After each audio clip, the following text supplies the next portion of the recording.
बाल विकास की जो अवस्था है उस पर। अभी तक आपने बाल विकास क्या होता है, विकास क्या होता है, उसकी जो अवधारणा है उसको आप लोगों ने समझने का प्रयास किया। आज का जो टॉपिक होगा कि कोई भी बच्चा जो होता है वो अपने जन्म के साथ या जन्म के पहले का जो डेवलपमेंट होता है वो कैसे कैसे होता है, कौन कौन से स्टेज से वो गुजरता है। तो हर स्टेज को लेकर के हम अभी चर्चा करेंगे। बहुत सारी अवस्थाएं होती हैं, इन अवस्थाओं पे किसी भी बालक का जो डेवलपमेंट होता है वो कई तरीके से होता है। कई तरीकों से का मतलब है, हम लोग सेक्शन बांटेंगे किस किस सेक्शन में उनका डेवलपमेंट होता है। पहला तो होगा फिजिकल डेवलपमेंट, किसी भी बच्चे का जो शारीरिक विकास होता है वो कैसे होता है, उम्र के हिसाब से कितना होना चाहिए। फिर उसके बाद है मेंटल डेवलपमेंट, उसके बाद है लैंग्वेज को लेकर भाषाई जो विकास है वो, और उसके बाद जो सोशल डेवलपमेंट समाज के साथ वो कैसे व्यवहार में आता है। तो ऐसे ही हर अवस्था में, हर स्टेज में अलग अलग तरीके से लोगों ने भी, जो मनोवैज्ञानिक है उन्होंने भी, बाल मनोवैज्ञानिकों ने कहा है कि हर अवस्था में अलग अलग आपको लक्षण दिखेंगे और उस लक्षण से आप पहचान जाओगे कि वो इस उम्र का वो बच्चा है। तो ऐसे ही अवधारणाओं को, अवस्थाओं को आप लोगों को लाइन टू लाइन लिखना पड़ेगा।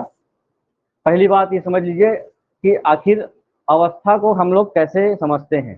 तो डेफिनेशन ये है कि जो बाल विकास है उसको जब आप लोगों को समझना होगा कि बच्चों का विकास कैसे होता है, तो आप किसी 50 वर्ष के उम्र के एक व्यक्ति को खड़ा करके आप लगातार उसके विकास के बारे में नहीं बता सकते, है ना। तो उसके लिए क्या किया गया है, मनोवैज्ञानिकों ने खंड खंड में उसको बताने का प्रयास किया है। तो यही है कि बाल विकास को एक सिस्टमेटिक ढंग से समझाने के लिए उसको एज के हिसाब से, आयु के हिसाब से अलग अलग क्या कर दिया गया है, बांट दिया गया है।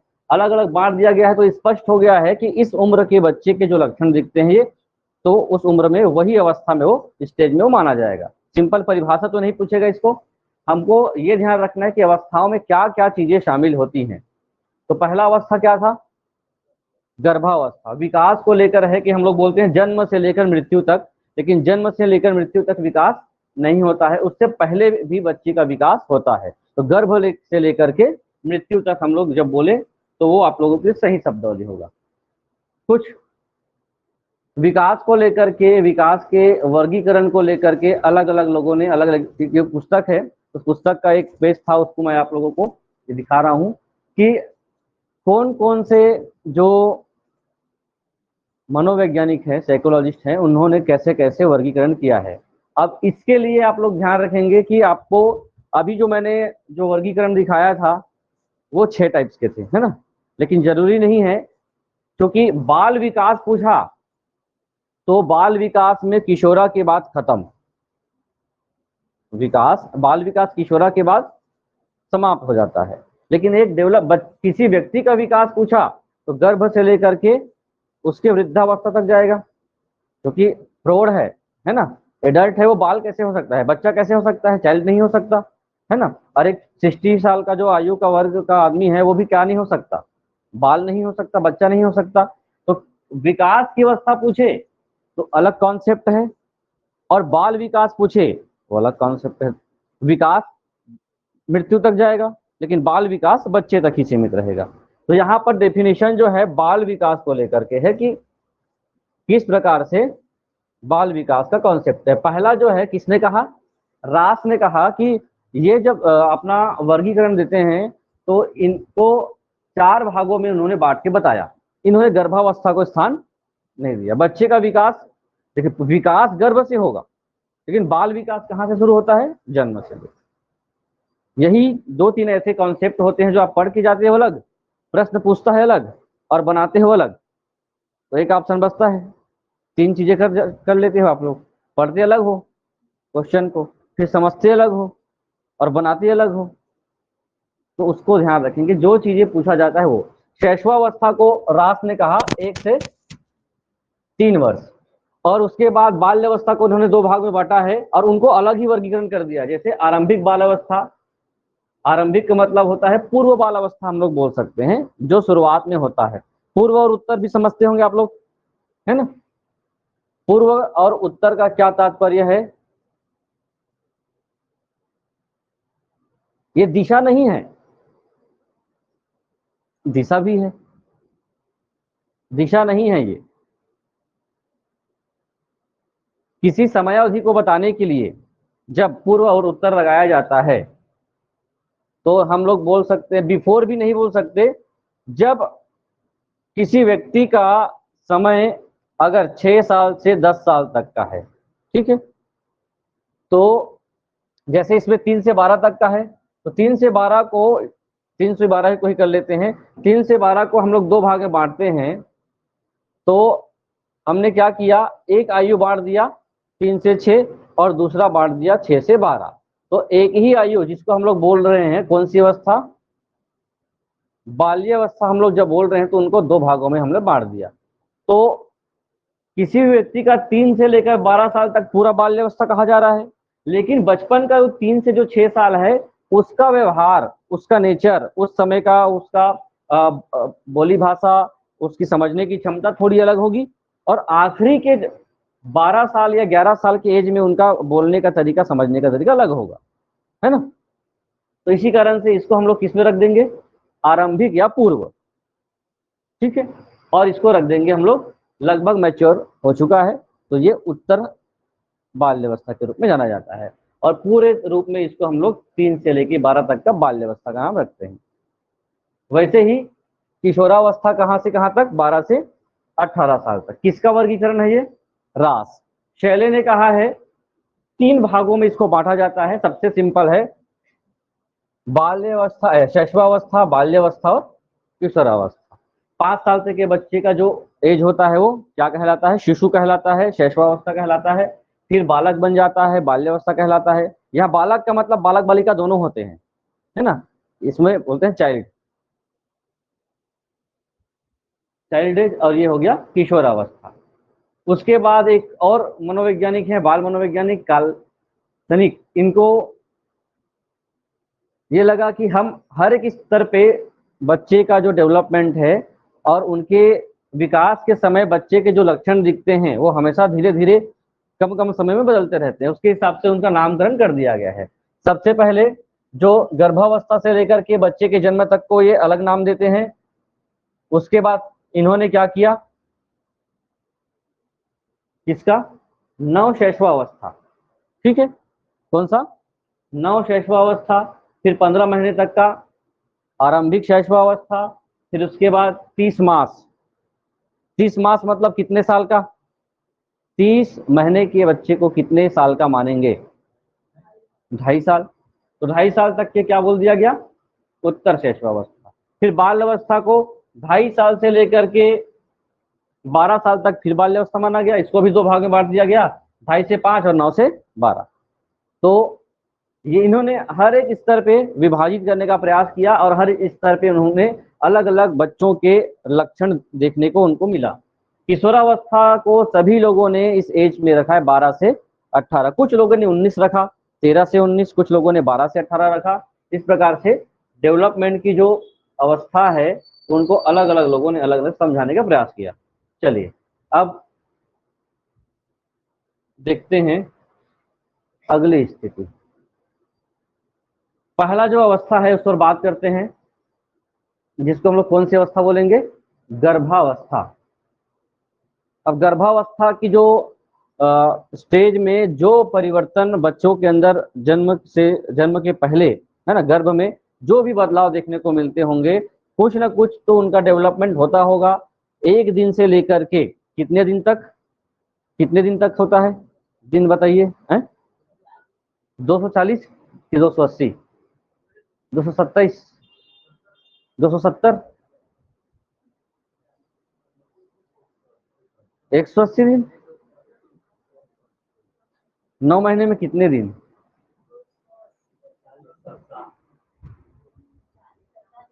तो 280 तो बोला क्या मैं, है ना, 280 दिवस एक किसी भी बच्चे का गर्भ के अंदर का परिपक्वता का समय कहलाता है।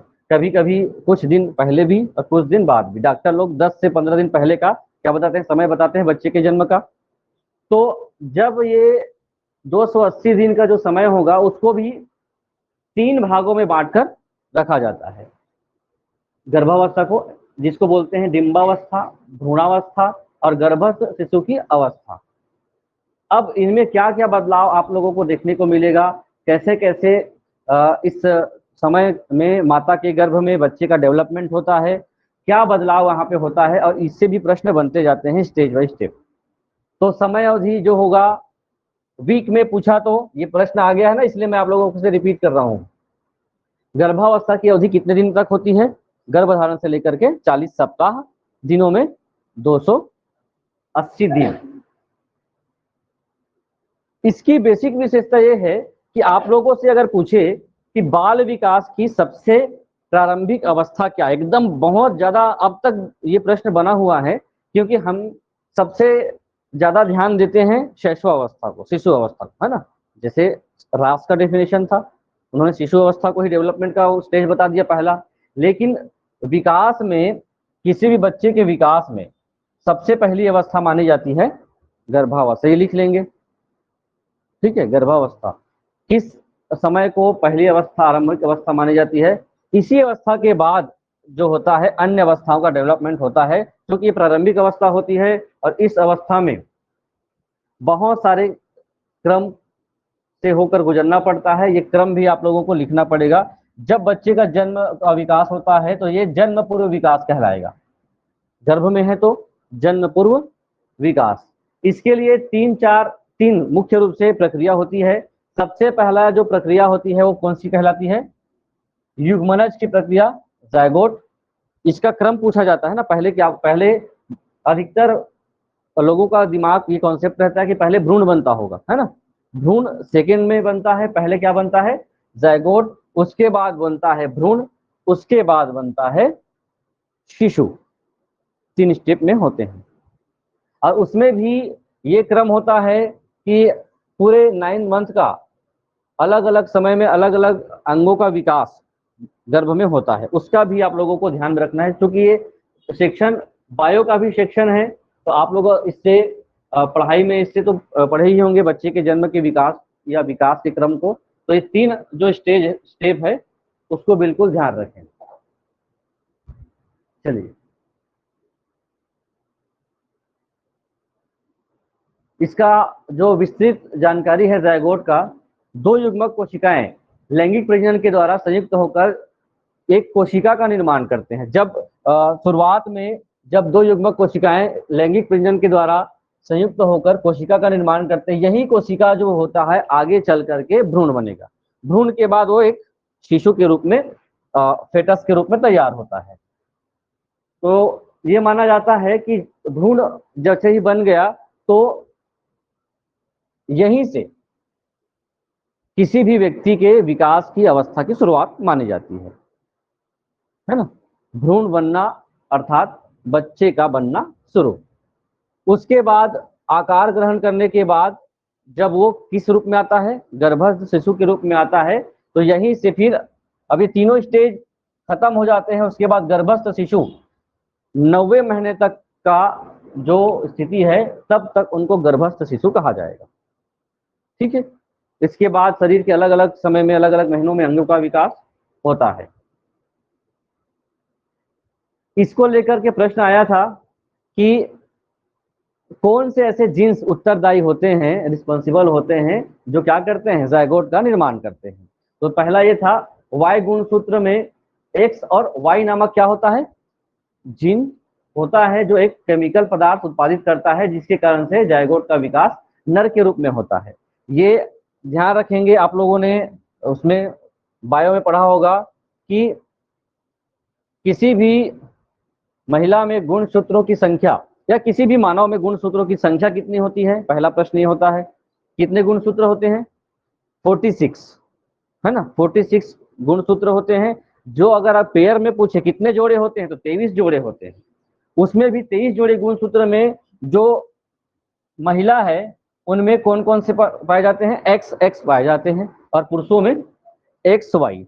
और यहीं से एक्स और अगर एक्स का कॉम्बिनेशन होता है तो बच्चे का जन्म क्या होगा? पुत्री का जन्म होता है। और गुणसूत्र में अगर इधर तो एक्स से ही रिलीज होगा, यहां से एक्स और यहां से अगर वाई हो जाए, ये नर गुणसूत्र है और ये महिला गुणसूत्र। तो ऐसे में जन्म जो होता है वो किसका होता है? पुत्र का होता है।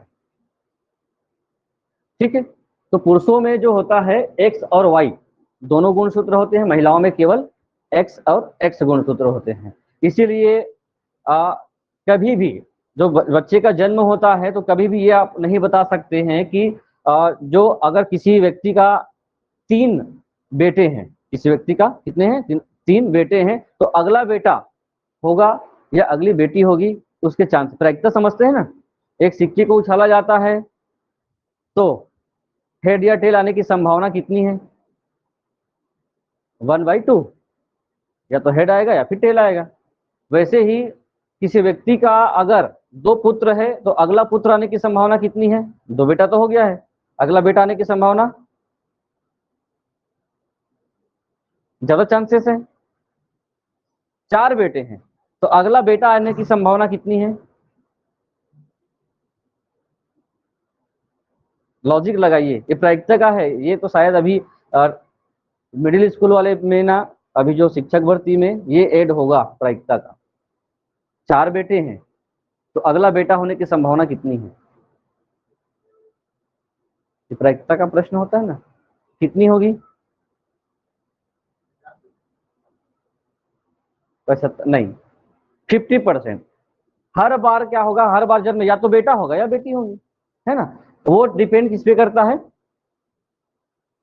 गुणसूत्र के युग्मनज पर, जायगोट बनने पर। ठीक, तो ध्यान रखेंगे। ये इसको मिटा देता हूं। बच्चे का डेवलपमेंट महीने के हिसाब से देखिए किस प्रकार से ये हो रहा है।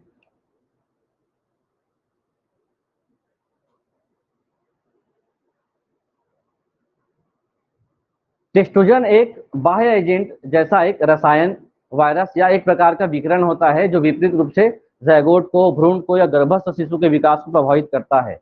तो इसको भी ध्यान रखें, ये भी पूछा गया था, ये एक स्टेटमेंट में आया था और ये गर्भावस्था के हिसाब से क्वेश्चन बना हुआ था। जो बायो आप लोगों को लगता होगा, इस पर भी अभी इसी अवस्था को लेकर एक प्रश्न आया था अभी सीजी टेट में, पहला या दूसरा प्रश्न था, जो आप लोगों को लगेगा बायो पोर्शन का प्रश्न है, लेकिन गर्भस्थ जो गर्भावस्था है उसमें का जो क्वेश्चंस है इस सेक्शन से बहुत ज्यादा बनते हैं।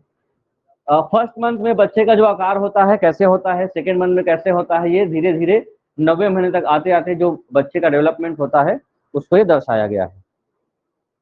इसको एक बार मैं पढ़ा चुका हूँ क्या? आप लोग बैठे भी थे? चलिए, तीनों अवस्था को तो देख लिए हम लोग। उसके बाद कौन सी अवस्था आती है? गर्भकालीन अवस्था।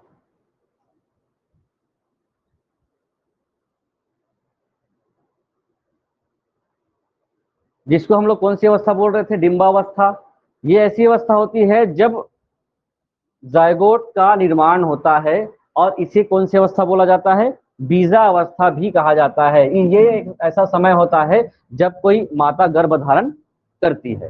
गर्भधारण करने का समय माना जाता है इस अवस्था में 2 सप्ताह के अंतर्गत, ये माना जाता है कि टेस्ट कराया जाता है 2 सप्ताह के अंदर, तो ये माना जाता है कि कोई भी माता क्या है?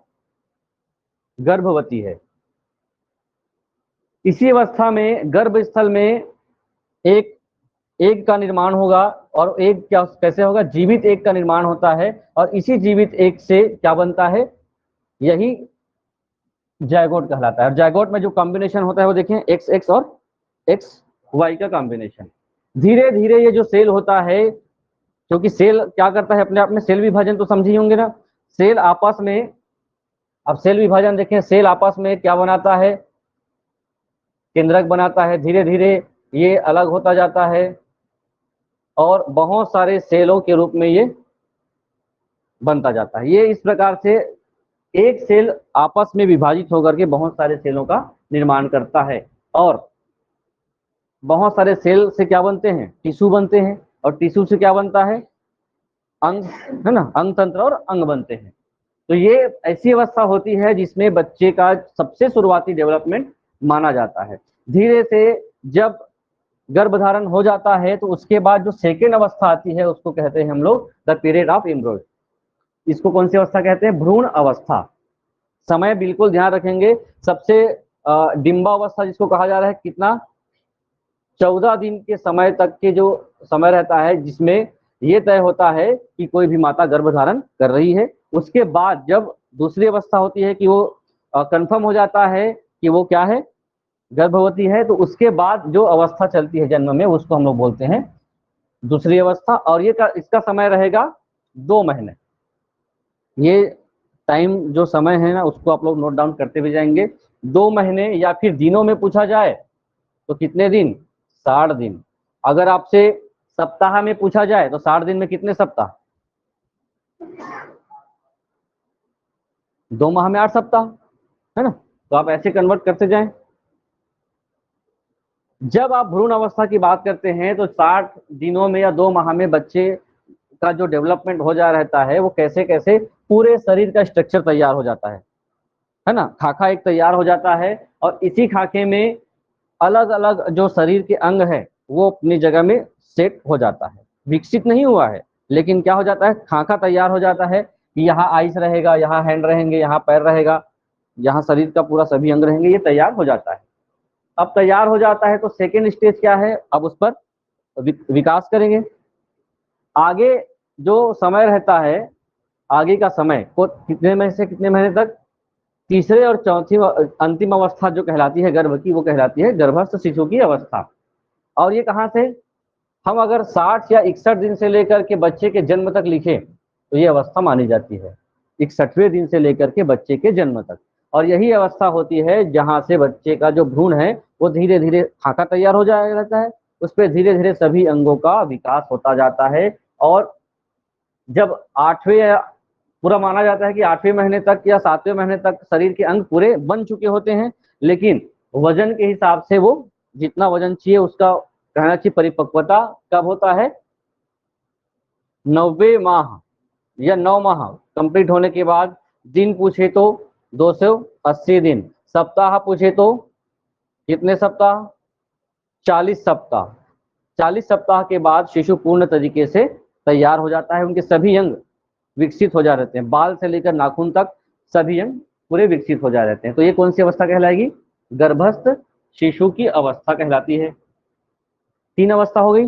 बाल विकास में पहली अवस्था गर्भावस्था। गर्भावस्था के कितने रूप, 3 रूप, है ना। कौन सा, डिंबावस्था, भ्रूण अवस्था और गर्भस्थ शिशु की अवस्था।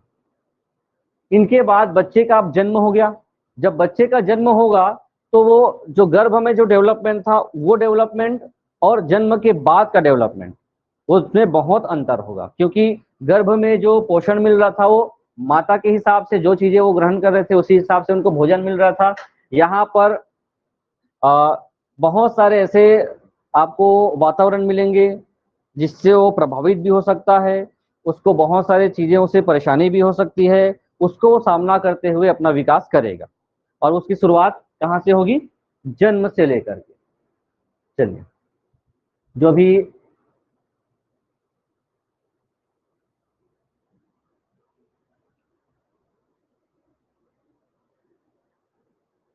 ये आप लोगों को पीडीएफ तो मिल जाएगा लेकिन लिख भी सकते हैं, क्योंकि कुछ जानकारियां अभी जो हम पढ़ने वाले हैं ये तो केवल एग्जाम के लिए नहीं है। आप जब इस जीवन के हिस्से से गुजरेंगे तो बाल विकास का जो सामना करना पड़ेगा, जैसे हर अवस्था की बात है, बाल विकास में बहुत सारे ऐसे कॉन्सेप्ट हैं जो मनोवैज्ञानिक कॉन्सेप्ट हैं, वो भी आपके जीवन में आगे काम आने वाले हैं। तो कम से कम परीक्षा के उपयोगी हिसाब से भी पढ़े और दैनिक जीवन की जानकारी के हिसाब से भी पढ़े तो बिल्कुल 4 सप्ताह में बच्चे का क्या, हृदय का धड़कना शुरू हो जाता है।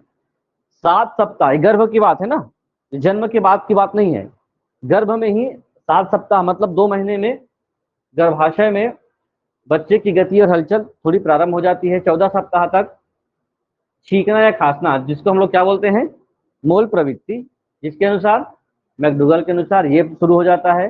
3 महीने तक आंख और मस्तिष्क का निर्माण शुरू हो गया।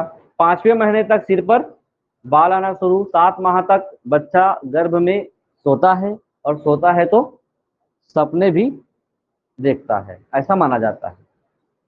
और पूर्णतः विकास कब हो जाता है, 280 दिन या फिर 40 सप्ताह में ये हो जाता है। चलिए, अब ये अवस्था है कौन सी अवस्था, age of infancy. Infancy stage of development, बाल मनोविज्ञान की कौन सी अवस्था? शैशवावस्था। जो गर्भावस्था का जो क्वेश्चंस वो कैसे बनेंगे, साइंस बेस्ड भी प्रश्न बनते हैं, हमेशा ध्यान रखेंगे। तो आपको इसकी जानकारी डीपली लेनी है ना, और अच्छे से आप इसके बारे में पढ़ सकते हैं। ये तो केवल एक बेसिक जानकारी की हम बाल विकास के बारे में पढ़ रहे हैं, उस हिसाब से अगर आप गर्भावस्था की जानकारियां डिटेल लेना चाहेंगे तो आपको बिल्कुल बायो की पुस्तक इस चैप्टर को अच्छे से पढ़ के जाना, क्योंकि इसके अलावा जो हम बोल रहे हैं और प्रश्न बनते हैं वो प्रश्न आपको पूछा जाएगा। वो आया भी है, मैं बता रहा हूँ, अभी क्वेश्चन पेपर देख के बता दूंगा कौन सा क्वेश्चन आया हुआ था। आपको लगेगा कि ये सीडीपी में बायो का प्रश्न कैसे आया हुआ है, वो इसी स्टेज का प्रश्न है। अब कौन सी अवस्था? शैशवावस्था। अवधि कब से कब तक मानी गई है, इसको लिखेंगे। शैशवावस्था मानी गई है बच्चे का जन्म जब होता है वहां से लेकर के 6 वर्ष, है ना। कुछ लोगों ने कितना वर्ष बताया? 5 साल तक बच्चे का विकास होता है, तो हम लोग उसको शिशु अवस्था कहते हैं, इन्फेंसी एज कहते हैं। शैशवा मतलब हम लोग कौन सी अवस्था को ले रहे हैं? शिशु। फैक्चुअल कुछ जानकारियां हैं। अब बच्चों में ये जो ऐसी अवस्था होती है कि बच्चों में बहुत सारे बदलाव आपको देखने को मिलेगा। जन्म तो हो गया, जन्म होने के बाद 1 महीना हो गया, 2 महीना हो गया, 1 साल, 2 साल, 3 साल, 4 साल, 5 साल। अब हर एक साल बच्चे के अंदर इतने ज्यादा चेंजेस आते हैं। सबसे ज्यादा बदलाव, क्षणिक बदलाव जो होता है वो किस एज में होता है? शैशवावस्था में बहुत क्षणिक बदलाव होगा। सीखने का जो स्पीड है वो सबसे ज्यादा होता है। और एक लाइन लिखेंगे इस अवस्था के बारे में जो कहा गया है, मानव जीवन की पहली और आधारभूत अवस्था। दोनों में अंतर हो गया। अब ये इसलिए क्योंकि लोगों ने, मनोवैज्ञानिकों ने इसको अलग अलग डिफाइन किया है। हमने देखा है बाल विकास की या विकास की सबसे पहली अवस्था गर्भावस्था होती है, लेकिन किसी भी मानव जीवन की पहली अवस्था मानी जाती है शिशु अवस्था को। दोनों में अंतर हो गया। प्रश्न कैसे पूछा जाएगा और कैसे आप उसका सामना करेंगे, क्या उत्तर लेंगे, आप अपने विवेक पर ऊपर है। मानव जीवन का मतलब है जन्म के बाद का जीवन, मानव जीवन कहलाता है। हालांकि विकास की अवस्था जीवन जन्म के पहले भी है। अब देखिए, जब इस एज में, अब इसी के बारे में मैं कल पूछ रहा था कि आपको शिशु अवस्था के बारे में कुछ जानकारी है क्या अपने जीवन के बारे में? आप जब जिस एज पे थे, 5 साल तक या 6 वर्ष तक की कुछ जानकारियां, जैसे 1 साल की जानकारी किसी को नहीं होती, 2 साल तक, 3 साल तक, स्कूल जाने या उससे पहले की कुछ जानकारी आपको होगी। और वो भी कैसी होगी, कल बताया था कि वो होती कैसे है, जब आप उसको अपने जीवन में बार बार याद करते हो, रिपीट करते हो, तो वो चीजें याद रहती है। याद किए हो तभी याद है, और वही चीज याद है जिसको याद किए हो, नहीं तो बचपन की कई सारी जानकारियां भूल जाती हैं। चलिए एक एक इसके प्रवृत्ति को, इसके गुण को देखते हैं। एक छोटा बच्चा है, ये किस एज में है? शैशवावस्था। कितने माह का बच्चा होगा ये, सोचिए। 24 माह, 2 साल का है ये 2 से 3 माह या 4 माह से ज्यादा का ये उम्र का नहीं है। तो 24 महीने का तो बहुत बड़ा बच्चा है ना। चलिए, बहुत सारी इसमें बातें हैं, और इसका जो एक एक जो बिंदु है वो प्रश्न है। हर एक बिंदु प्रश्न है। प्रश्न कैसे है कि किस अवस्था को मानव जीवन की पहली और आधारभूत अवस्था मानी जाती है। ये ऐसा ही हर पॉइंट में आपको क्वेश्चन बनाने हैं और उसका उत्तर मिलेगा। कैसे इसको डिफाइन करेंगे? मानव जीवन की पहली अवस्था होगी कि हमने जन्म के बाद से लेकर का जो पहला जो मूल अवस्था होती है वो शैशवावस्था मानी गई है। दूसरा जो होता है उम्र के हिसाब से, जब हम बात करते हैं 0 से लेकर के 5 वर्ष तक के बच्चों का, तो वो जो चिंतन करते हैं, बोलते हैं, या बोलने कुछ तो सोच के बोलते होंगे। और सोचते कैसे हैं? सुनते ही तो सोचते हैं। तो जब वो बोलते हैं, चिंतन करते हैं, तो उनका चिंतन जो होता है किसी भी तर्क से नहीं होता। तर्क से नहीं होता का आशय मतलब है कि अभी आप देखते हैं घूमता रहता है, उनका जो बोलने का या चिंतन करने का जो तरीका है उस पर तर्क नहीं होता। दो चार प्रश्न अगर उनसे पूछ दिया जाए तो वो चुप हो सकता है, जवाब नहीं मिलेगा। तो जो चिंतन होगा, वो उनकी सोच जो होगी, उस पे क्या नहीं होता, तर्क नहीं होता। 4-5 साल के बच्चे का मैंने फिर से एग्जाम्पल बताया है कि 4-5 साल के बच्चों को ये पूछा जाए कि पेट्रोल डीजल नहीं मिलने का कारण, वही पूछा ना, कि उनको अगर पूछा जाए कि क्यों पेट्रोल डीजल के रेट बढ़ रहे हैं, बताइए, अपने तर्क दीजिए इनको। मैं इनको पूछूं, हो सकता है बोलना शुरू कर दे, उनके मैं पूछता हूँ पेट्रोल डीजल का रेट क्यों बढ़ रहा है, उनसे पूछा जाए तो ये बता पाएगा। या फिर कुछ चीजें जानकारी है भी, 5 साल के बच्चे को कुछ जानकारी होती है, लेकिन वो उनका जो उत्तर होगा, उनका जो चिंतन होगा, सोच होगा, हमेशा कैसे होगा, लॉजिकल नहीं होता है ना, तार्किक नहीं होता है। दूसरा जो इस एज को फिर अलग से नाम से जाना जाता है, एज ऑफ टॉय। ठीक है, स्टेज ऑफ,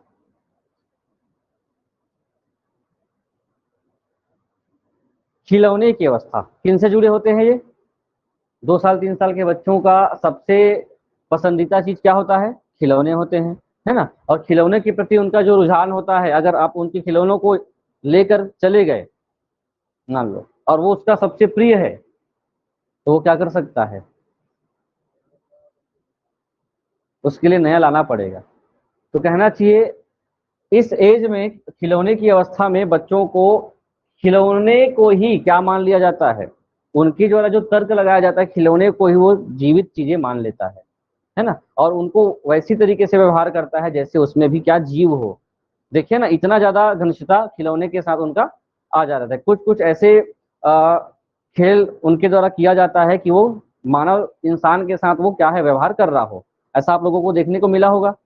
आप ऐसे सोचते हो कि नहीं सोचते? ये जो एक्टिविटी किया जा रहा है, आपके भतीजे हैं या फिर आपके भाई बहन हैं या फिर घर परिवार में छोटे बच्चे हैं, तो आपने गौर किया होगा कि खिलौने को ही वो क्या मानता है, जीवित प्राणी मान करके उनके साथ वैसा ही व्यवहार करता है ना। एक आया था अभी कि एक बंदर वाला देखे होंगे, एक टॉय था, उसको खेलता था एक बंदर किसी पार्क में। हम्म तो स्टेज ऑफ टॉय, अगर इनसे खिलौना भी छीन लिया जाए तो इस प्रकार से व्यवहार करेगा कि इनको दूसरा खिलौना ला करके दोगे भी तब भी वो उससे बड़ा वाला भी या उससे महंगा वाला भी दो तो नहीं, वही चाहिए, है ना। आप लोगों ने सुना होगा ना ये,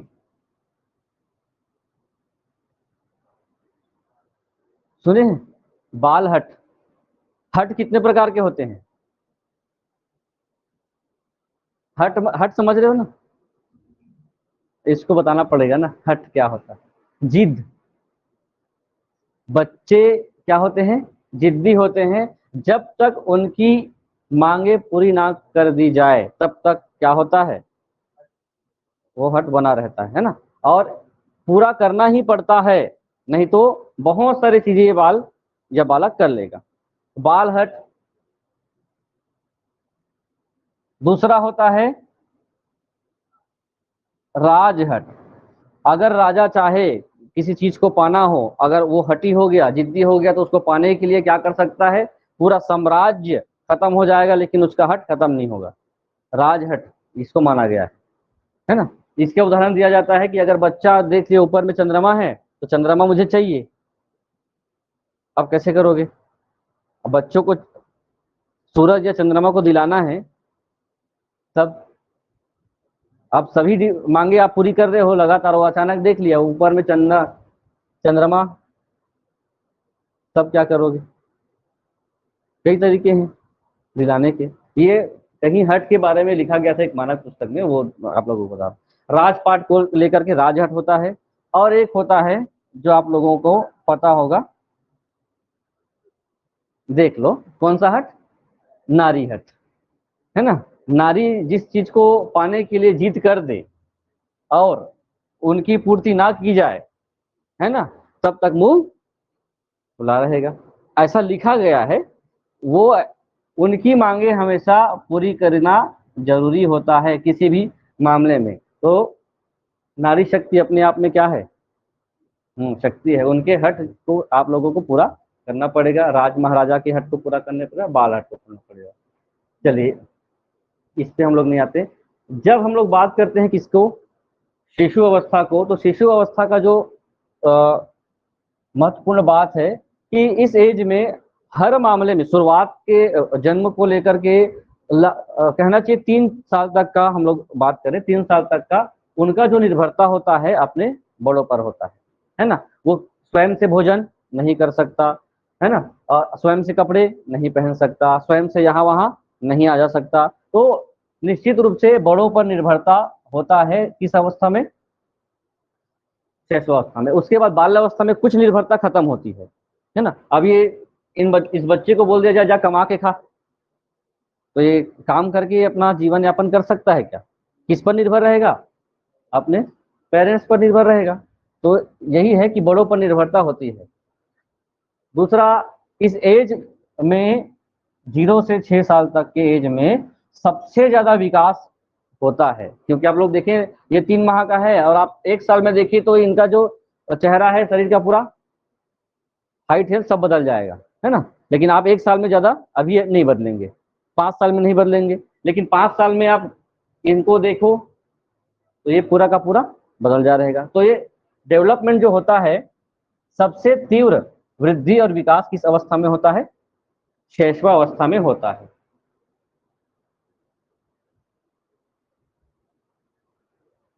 इस एज को कुछ और महत्वपूर्ण बातों के लिए माना जाता है कि कौन सा ऐसी अवस्था होती है जो किसी बच्चे का जो आने वाले जीवन के बेस होता है, आधारशिला होता है, वो होता है 5 साल तक की अवस्था, जिसको हम लोग बोलेंगे शैशवावस्था। यहीं से बच्चों का आप जितना चीज सिखाना है 6 साल की उम्र में बच्चों को सिखा लीजिए, संस्कार सिखा लीजिए, बात करने का तरीका सिखा लीजिए, अच्छे से पढ़ाना लिखाना है तो सिखा लीजिए। बुनियादी चीजें, एक बेस तैयार करने का सबसे अच्छा जो समय होता है वो कौन होता है? शैशवावस्था। भाषा को लेकर भी माना जाता है कि 6 वर्ष तक का जो वो भाषा ग्रहण कर लिया, क्योंकि भाषा ग्रहण की जा सकती है 5-6 साल में, भाषा सीखी नहीं जा सकती। तो इस अवस्था में आने वाले जीवन के लिए एक नींव तैयार होती है, तो वो कौन सी अवस्था कहलाएगी? शैशवावस्था।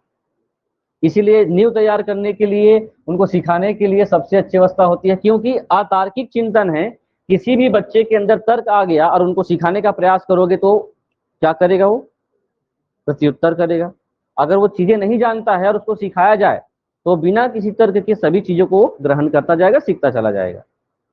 अभी आप लोगों को कुछ बातें बताऊं, है ना, और आपको गलत लगे, और गलत कब लगेगा? क्योंकि आपने उस चीज को समझा, सुना है और आपको अंदर तर्क करने की क्षमता है। अगर मैं आप लोगों को बोल दूं ये सही है, आपको लिखना पड़ेगा, तो आप क्या बोलोगे? गलत है, क्योंकि आपने इससे पहले इस अवधारणा को समझा है। और ये अवधारणा क्या है कि 4 और 4 हमेशा क्या होते हैं? 8 होते हैं। क्योंकि आपके पास क्या है? बुद्धि है, और बुद्धि के अंदर क्या होता है? तर्क करने की क्षमता होती है, लॉजिक। और आपका लॉजिक क्या है? सही है। लेकिन छोटे बच्चों में तर्क नहीं होता, किसी चीज को वो तर्क लगाकर नहीं समझ सकता, तो जो चीजें आप बताएंगे वो चीजें वो क्या करता जाएगा? दिमाग में ग्रहण करता जाएगा। उनके लिए सभी बातें सही हैं। इसलिए तो बार बार यही बोला जाता है कि घर परिवार में बच्चों को अच्छी अच्छी बातें बताई जानी चाहिए, अच्छी चीजें सिखाई जानी चाहिए, ताकि वो आगे जा करके सीख सके। इस अवस्था को विद्यालय की पूर्व की अवस्था क्यों कहा जाता है? 6 वर्ष में कोई भी बच्चा क्या करता है? कौन सा क्लास पहुंचता है? Class first. और ये स्कूल की अवस्था, फर्स्ट क्लास अवस्था का जो पूर्व अवस्था है, जिसको हम लोग क्या बोलते हैं आज के समय में? अभी तो नर्सरी, उसके बाद ये है। तो ये जो अवस्था है शैशवावस्था, उसमें ये 3 कक्षा शामिल है। तो विद्यालय पूर्व कहा जाएगा इसको, है ना। केजी का मतलब बताओ, बच्चे केजी पढ़ते होंगे, KG 1 KG 2, आप बताओगे, बहुत दिन बाद आए हो। KG 1 बोल तो देते हैं KG 1 में पढ़ता है, KG 2 में पढ़ता है, बताओ।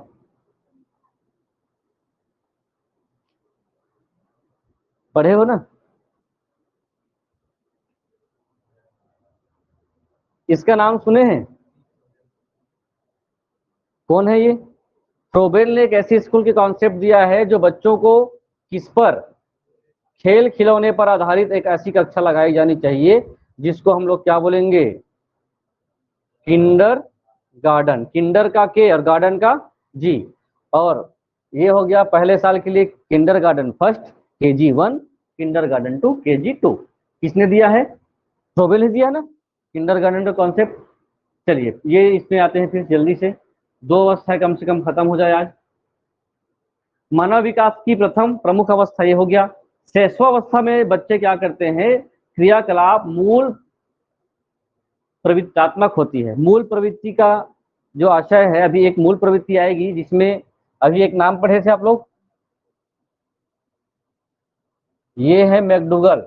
मैकडूगल ने क्या कहा है, इंसान के अंदर कितने, 14 मूल प्रवृत्तियां होती है। अब मूल प्रवृत्ति क्या होती है, हर इंसान के अंदर एक विशेष गुण होता है जो सभी के अंदर होती है। जैसे जन्म से पहले गर्भावस्था में 2 मूल प्रवृत्तियां बच्चे के अंदर आ जाती है, जैसे खांसना और छींकना, ये हर व्यक्ति का अंदर आता है। गुस्सा होना हर इंसान के अंदर वो गुण होता है, वो क्या है, उसके मूल प्रवृत्ति का हिस्सा है।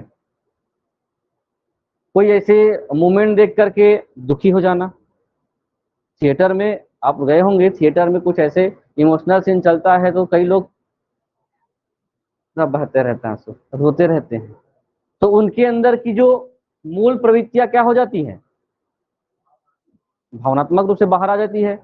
स्नेह करना, है ना, छोटे बच्चे के प्रति व्यवहार करना, ये सभी क्या है, मूल प्रवृत्तियां। तो शैशवावस्था में बहुत सारे ऐसे मूल प्रवृत्तियां हैं जो बच्चे के अंदर क्या होता है, समाहित होता है। शैशवावस्था को स्व केंद्रित अवस्था भी कहा जाता है। स्व केंद्रित का मतलब होता है वो अपने को ही आधार मान करके हर चीज को शामिल करता है। स्व केंद्र, खुद को क्या मानता है, वो सेंटर मान करके काम कर। खिलौना किसका है, उसका है। माता पिता किसके हैं, उसी के हैं। सब चीज मेरा है वाला, है ना। तो क्या, इसलिए क्या कहा गया, खुद को केंद्र मान करके क्या करता है, ये व्यवहार करता है। इस कारण से स्व केंद्रित अवस्था माना जाता है।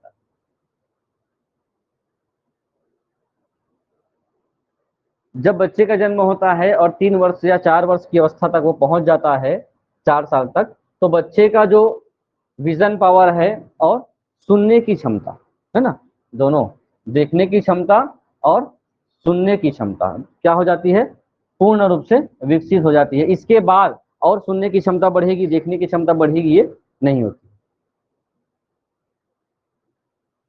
चलिए, मूल प्रवृत्ति में कुछ मूल प्रवृत्ति ऐसे हैं, बच्चे को स्वतः क्या लगता है, भूख लगता है, तो जैसे 1 या 2 महीने का कोई बालक बच्चा है, उसको अगर अपनी बात बतानी हो कि उनको क्या लग रहा है, भूख लग रहा है, तो भूख लगने पर क्या होता है, वो रोने लगता है।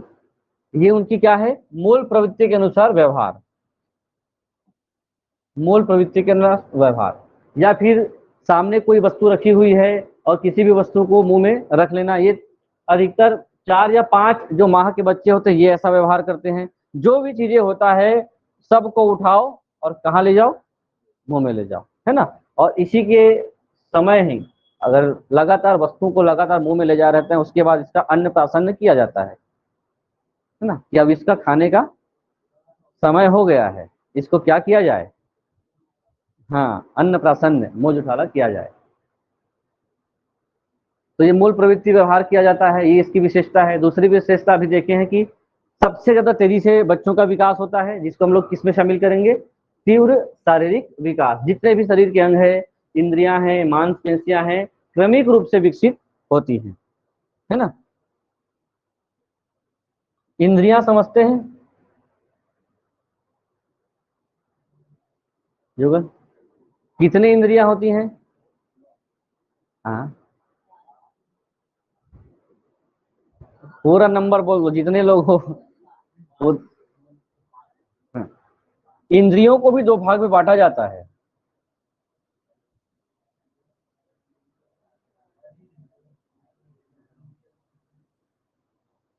कर्म इंद्रियां सुने हैं, जिससे आप क्या करते हैं, कार्य करते हैं वो इंद्रियों, जैसे नाक आता है, नाक, कान, जीभ, आंख और स्किन, है ना।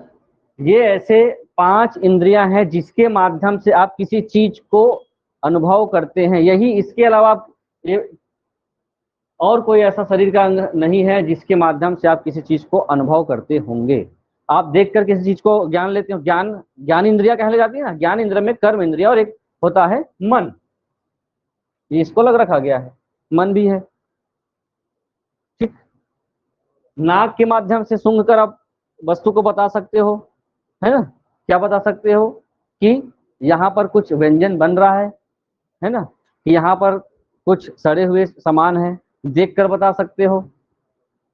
सुनकर ज्ञान ले सकते हैं, ज्ञान ज्ञान लेने के साधन है ये, कि आपके अंदर जो कॉन्सेप्ट जाएगा, तो इसलिए कहा जाता है ये जो कॉन्सेप्ट लेने के जो टूल्स बोल सकते हैं, इंद्रियां होती है, वो बच्चे के अंदर विकसित होता जाता है। उसके बाद ये जो स्थिति है मेंटल डेवलपमेंट, वो भी बहुत फास्ट होता है। तीव्र मानसिक विकास, और मानसिक विकास में क्या होगा, स्मृति, बच्चे की याददाश्त बहुत तेज होती है। अभी कहा जाता है कि सुबह अगर निकलो तो कुछ लेके आना, और शाम को लेके नहीं आओगे, जैसे ही गेट पे पहुंचोगे लाए हो नहीं लाए हो, होता है, यहाँ तो होता है, ठीक है। तो स्मृति बहुत तेज होती है। कल्पना शक्ति, और कल्पना शक्ति में देखिए बच्चे बहुत ज्यादा काल्पनिक कहानियां बनाते हैं, ऐसा होगा वैसा होगा, सुने होंगे बच्चों के। कुछ समय बिताइए छोटे बच्चों को शैशवावस्था, क्योंकि आपको अपने शैशवावस्था का एज याद नहीं है, तो वैसे बच्चों के साथ समय बिताइए ताकि आप उस पर एक्सपेरिमेंट कर सके। कंसंट्रेशन बहुत अच्छा होता है, संवेदना भी बहुत अच्छी होती है। तो इस प्रकार के जो मेंटल डेवलपमेंट होता है, सभी चीजें एक साथ बच्चों के अंदर विकसित होती रहती है, क्योंकि इस एज में शारीरिक विकास भी होता है, मानसिक विकास भी होता है, सामाजिक विकास भी होता है, इतने सारे चीजें बच्चों के एक साथ होता है। और सबसे ज्यादा महत्वपूर्ण बात यह है कि वो पहली बार होता रहता है बच्चों के साथ, है ना। पहली हर चीजें पहली बार उनके साथ गुजरता रहता है। तो इस एज में ये माना जाता है कि जो सीख रहा होता है उसको क्रमिक रूप से सीखने देना चाहिए, उसको दबाव पूर्वक चीजों को बताने का प्रयास नहीं किया जाना चाहिए। जैसे स्कूलों में क्या होता है, शुरुआती बच्चों में अक्षर ज्ञान कराते हैं, लगातार उनको अक्षर ज्ञान कराया जाता है, लेकिन कुछ बच्चे तेजी से उसको ग्रहण नहीं कर सकते, है ना। भाई पहली बार वो अक्षर को देखता है। अब किसी इंसान को, आप लोगों को पता है ये क्या है, ए है, उसके बाद मिटा दूं तो आपका दिमाग एक का क्या ले लिया है, स्कीमा स्कीमा बन चुका है, तो छप गया है दिमाग में, है ना। अब ये जल्दी से देखिए इसको, अब लिख के दिखाइए, हो पाएगा क्या, तीनों को लिखना है। अब ऐसा ही नए नए शब्द, नए नए अक्षर एक ऐसे उम्र के बच्चों को गुजरना है, और हमने सीख लिया तो हमको ये लगता है कि वो भी तुरंत सीखना चाहिए, तो ऐसा संभव नहीं होता है। आप लोग देख रहे हैं सीखे सिखाए हुए मैथ्स में आप लोगों को कितनी परेशानी हो रही है, वैसे ही नए शब्द, नए अक्षर, नए डिजिट, हर चीज को लेकर कॉन्सेप्ट, उसको लोगों के साथ भी जुड़ना है, भाषा भी सीखना है, बोलने भी सीखना है, पढ़ने भी सीखना है। 6 साल की उम्र में कितना दबाव रहता होगा, सोचिए एक छोटे से बच्चे को, और थोड़ा सा नहीं आता तो फिर उसको पड़ जाता है घर से। तो ऐसी ध्यान रखें। मानसिक स्थिति में भी अब इस एज में अगर उनको डिस्टर्ब कर दिया गया तो सबसे तेज जो विकास होने का जो समय था उन्होंने खो दिया, है ना। उन्होंने क्या कर दिया, खो दिया। तो मेंटल डेवलपमेंट अच्छे से नहीं होगा तो, क्योंकि यही तो पूरे जीवन के सीखने की क्या है, अभी लिखे ना, आधारशिला है। इसी उम्र में नहीं सीख पाए तो जीवन भर वो पीछे या कमजोर हो सकता है। तो बहुत महत्वपूर्ण ये एज माना जाता है। पराश्रित, जो अभी देखे हैं, पराश्रित का मतलब होता है डिपेंडेंसी, दूसरे पर क्या होता है, ये डिपेंड होते हैं छोटे बच्चे। पढ़ने की आवश्यकता नहीं होगी, हर चीज को लेकर के बच्चे क्या होते हैं, डिपेंड होते हैं, चाहे वो शारीरिक रूप से मदद की आवश्यकता हो या फिर मानसिक रूप से, या बच्चों को किसकी आवश्यकता हो, स्नेह की आवश्यकता हो, सहानुभूति की आवश्यकता हो। किसी कारण से बच्चा लगातार रो रहा है तो आप ये नहीं करेंगे कि रोने दो, थोड़ा देर बाद चुप हो जाएगा, ऐसा नहीं करना चाहिए। क्या करना चाहिए, आपका काम क्या है, उस पर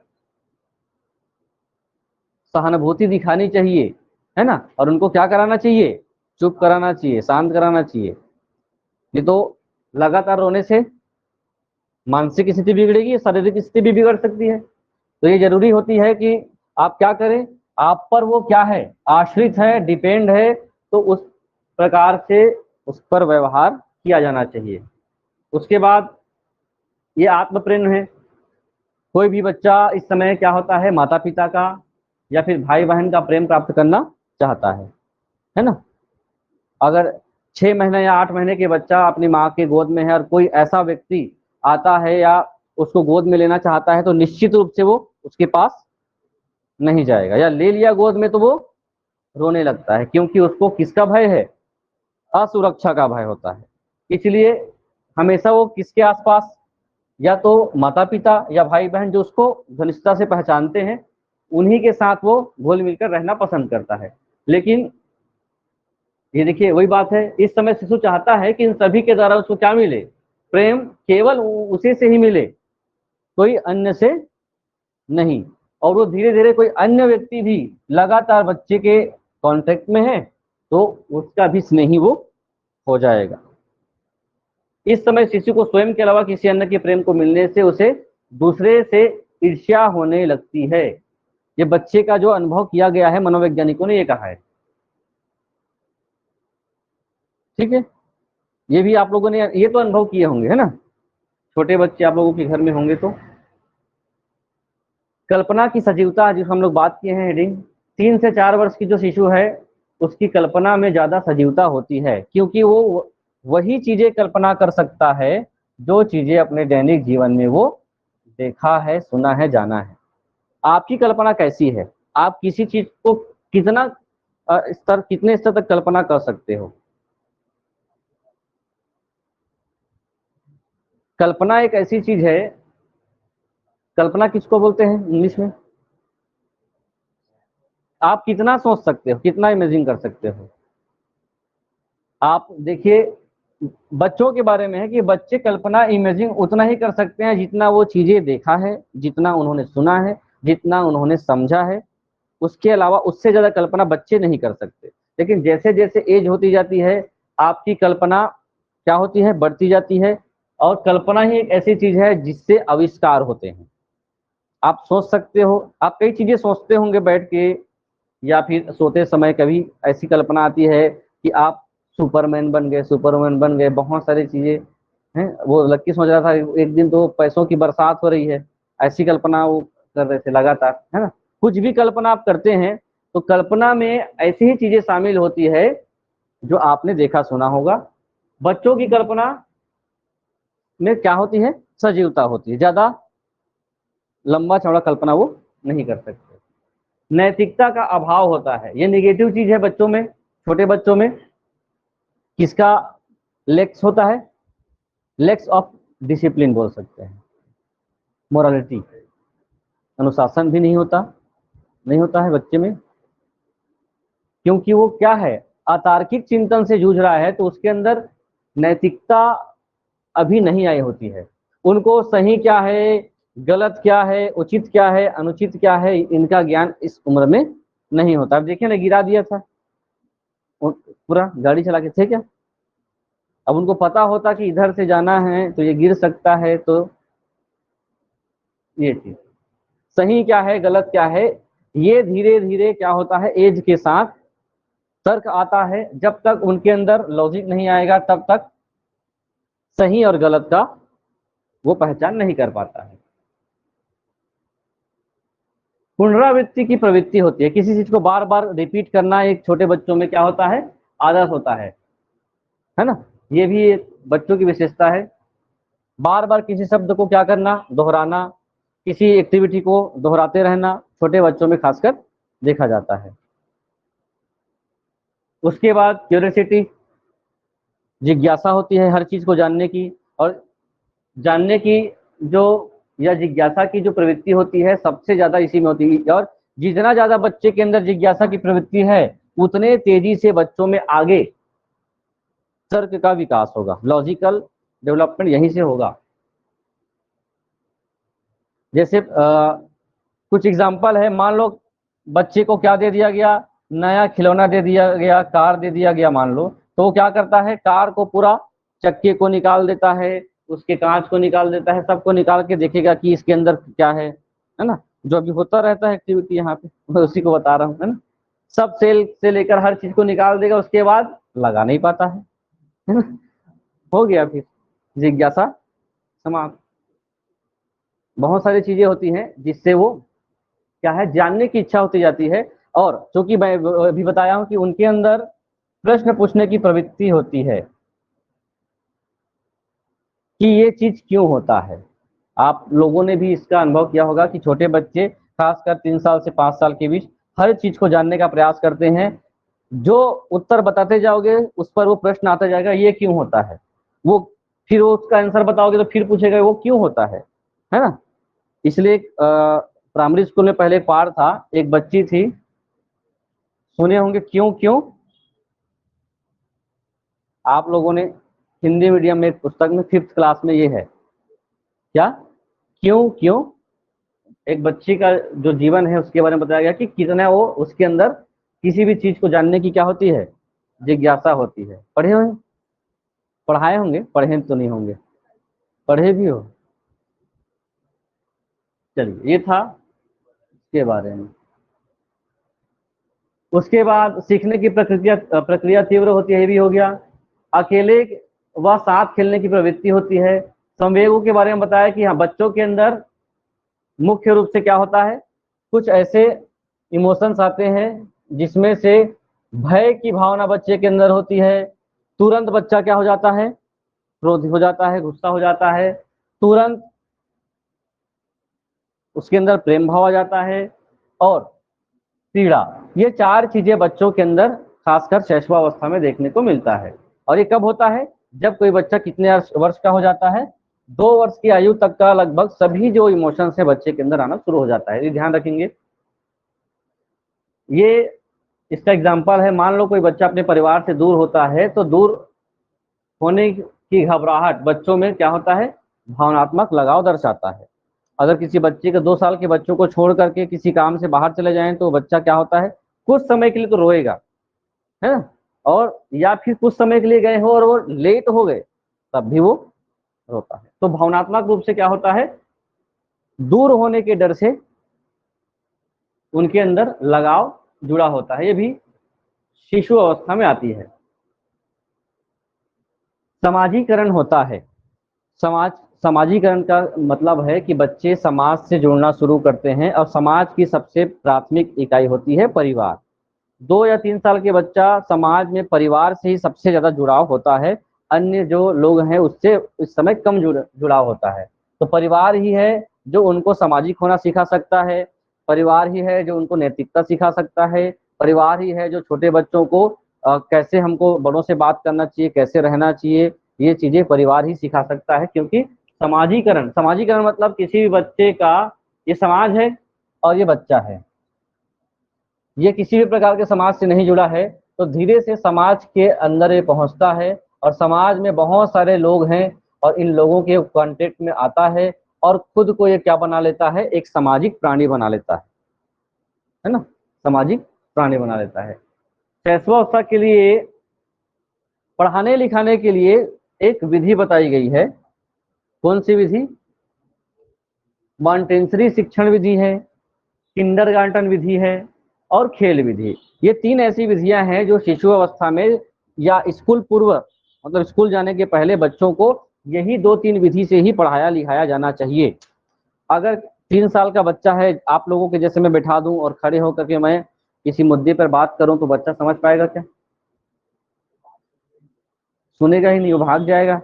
या फिर सब मिल के पकड़ लेंगे मेरे को, है ना, कि आप क्या बता रहे हो, मतलब एक तो बैठेगा ही नहीं वो। कोई भी 3 साल का बच्चा एक स्थान पर उनको बैठाकर पढ़ाना संभव है क्या, 3 से 4 घंटा, संभव नहीं। 5 मिनट से भी ज्यादा बैठ जाए तो बहुत बड़ी बात है। तो उनके लिए क्या जरूरी है, एक कुछ ऐसे विधियां हम लोग बनाएं कि हम उनको खिलाएं, खेल के माध्यम से या कुछ अन्य तरीकों के माध्यम से। लेकिन खेल के माध्यम से कुछ ऐसी चीजें बता दें कि वो क्या हो गया, वो बाहर का होगा, ठीक। हाँ, कौन कौन सी विधि है जो शिशु को 6 वर्ष के पहले सिखाई जानी चाहिए होती है? तो खेल विधि, खेल विधि हमारे लिए सबसे अच्छी विधि मानी गई है। मॉन्टेसरी, मॉन्टेसरी खुद के नाम से एक विधि जनरेट किया है, एक ग्रुप में, पेयर में इनके द्वारा पढ़ाया लिखाया जाता है। और फ्रॉबेल का किंडरगार्टन विधि, इन्हीं के माध्यम से पढ़ा लिखा जाता है। अब देखिए जो आपका काम का है, कितने लोग हैं? 5 लोगों के बयान है। इस बयान को आप क्या करें? लिखें और समझें किसने किसने क्या कहा। जल्दी से लिखेंगे। फ्रायड कहते हैं बालक को जो भी बनना होता है वो प्रारंभ के 5 वर्षों में ही बन जाता है। इसी कारण से एक शब्द कहा है कि जो भावी विकास की जो आधारशिला है वो कौन सी अवस्था है? यही तो पूछता है बहुत ना। अब ये बार बार पूछा जा रहा था, अब ये नहीं पूछ रहा है। लिखेंगे या फिर आगे देख सकते हैं आप।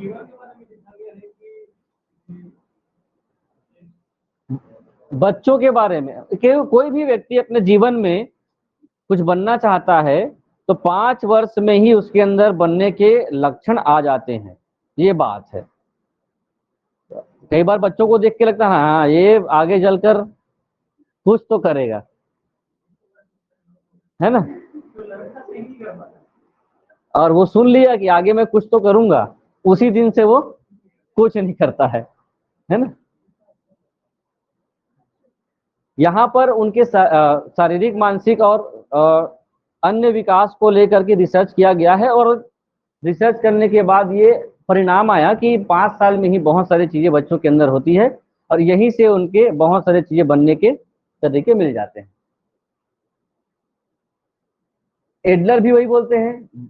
शैशवावस्था में हम देखते हैं कि बालक का जन्म होता है तो कुछ माह में ही यह तय किया जा सकता है कि जीवन में उसका क्या स्थान है, लेकिन कई मामलों में ये स्टेटमेंट गलत साबित होते हैं, है ना। हमारे प्रधानमंत्री जी, अब वो अगर इसको देखते तो फिर कुछ बन पाते क्या? शुरू के 5 वर्ष में जो बनना है बन गए। सोचिए आप लोग। तो आज के समय में स्टेटमेंट कुछ मामलों में क्या हो गया है? गलत हो गया। अभी ये जो जितने भी डिपेंड कर रहे हैं वो आनुवंशिक गुणों के आधार पर ये स्टेटमेंट दिया गया, लेकिन आज का जो वातावरण है, आप जिस माहौल में चले गए वैसा ही बन जाएंगे। ठीक है, वातावरण का प्रभाव 90% और आनुवंशिकता का प्रभाव 10% रह गया है। पहले 50-50 था, अब आनुवंशिकता को भी लोग जो माहौल में, जो एटमॉस्फेयर में आप रहते हैं वैसा ही आप बन जाएंगे। इसका सटीक एग्जांपल आप ये क्लास देखिए। अभी जो क्लास है, जितने लोग बैठते हैं, आपके अंदर, मैं जो अनुभव कर रहा हूं, आपके अंदर कंपटीशन की भावना अभी तक नहीं आई है। ठीक है, बताता नहीं हूं आप लोगों को, लेकिन मैं आप लोगों का क्या बनोगे ये 5 महीनों में तय हो गया है। पहली बात तो एक पढ़ने वाले जो बाहर पढ़ रहे हैं, कंपटीशन एग्जाम की तैयारी कर रहे हैं, तो सबसे पहले तो कंपटीशन की भावना नहीं आने का भी रीजन है कि छोटी क्लास है। ठीक है, छोटी क्लास में आप सभी अपने अपने कंपटीटर को अच्छे से जानते नहीं हो, है ना। आपका कंपटीशन किससे है ये भी नहीं पता है। देखा जाए तो अभी जिस स्तर पे आप लोगों की तैयारी है, लिटरली किसी का सिलेक्शन नहीं होगा। अब सत्य बात बता देता हूं, अभी समय है। अब बोलोगे कल से पूरा खाली हो जाएगा, फिर क्या मतलब, अभी से तय हो गया। लेकिन क्या है, वातावरण का प्रभाव ऐसा होता है कि आप अगर जो कहना चाहता है टारगेट बना करके पढ़ना और लिखना, तैयारी करना, ये चीजें डिपेंड करती है। अगर आप यही कंटेंट, यही जानकारी किसी ऐसे क्लास में बैठकर करते हैं जहां 100 से 150 लोग बैठे हैं, और जब टेस्ट होता है या अन्य गतिविधि होती है और कुछ बच्चे आपसे बहुत बेहतर बताते हैं, तो उस समय आपके अंदर कंपटीशन की भावना धीरे धीरे आने लग जाती है ना। तो ये चीजें सबसे बड़ी कमी है। हो सकता है क्लास की कमी हो या आपके अंदर वो चीजें नहीं आ रही है। तो ध्यान रखें कि कंपटीशन आना बहुत जरूरी है। आप केवल ये मत देखिए कि मैं, एक टेस्ट होता है तो हम ये 20-25 लोगों के बीच में हमने फर्स्ट रैंक ला लिया टेस्ट में तो हमारा सिलेक्शन हो जाएगा। अगर ऐसे ही 25-25 का रूम है और 2500 रूम है छत्तीसगढ़ में, तो आपका रैंक कितना आ गया? 2500। पोस्ट 25 है, एक पोस्ट है मान लो यहाँ पे, तो पहला आ गया, आपको चयन हो गया। लेकिन ऐसे ऐसे 2500 कमरे बने होंगे क्लास के, तो आपका रैंक तो 2500 हो गया ना। तो कंपटीशन यहाँ नहीं है।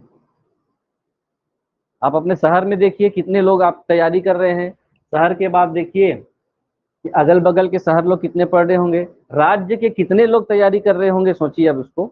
तो कंपटीशन कहाँ पे है और आप कहाँ पे है। अब भर्ती तो 20,000 30,000 भी नहीं निकल रही है ना? सीमित है। तो इस उम्र में वैलेंटाइन कहते हैं शैशवावस्था सीखने का आदर्श काल है। सबसे अच्छा समय कब होता है सीखने का?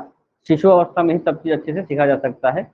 सेम वही बात कहता है जीवन का सबसे महत्वपूर्ण काल न्यूमैन है। और क्रो एंड क्रो कहते हैं कि जब ये अवस्था ही आधार है जिस पर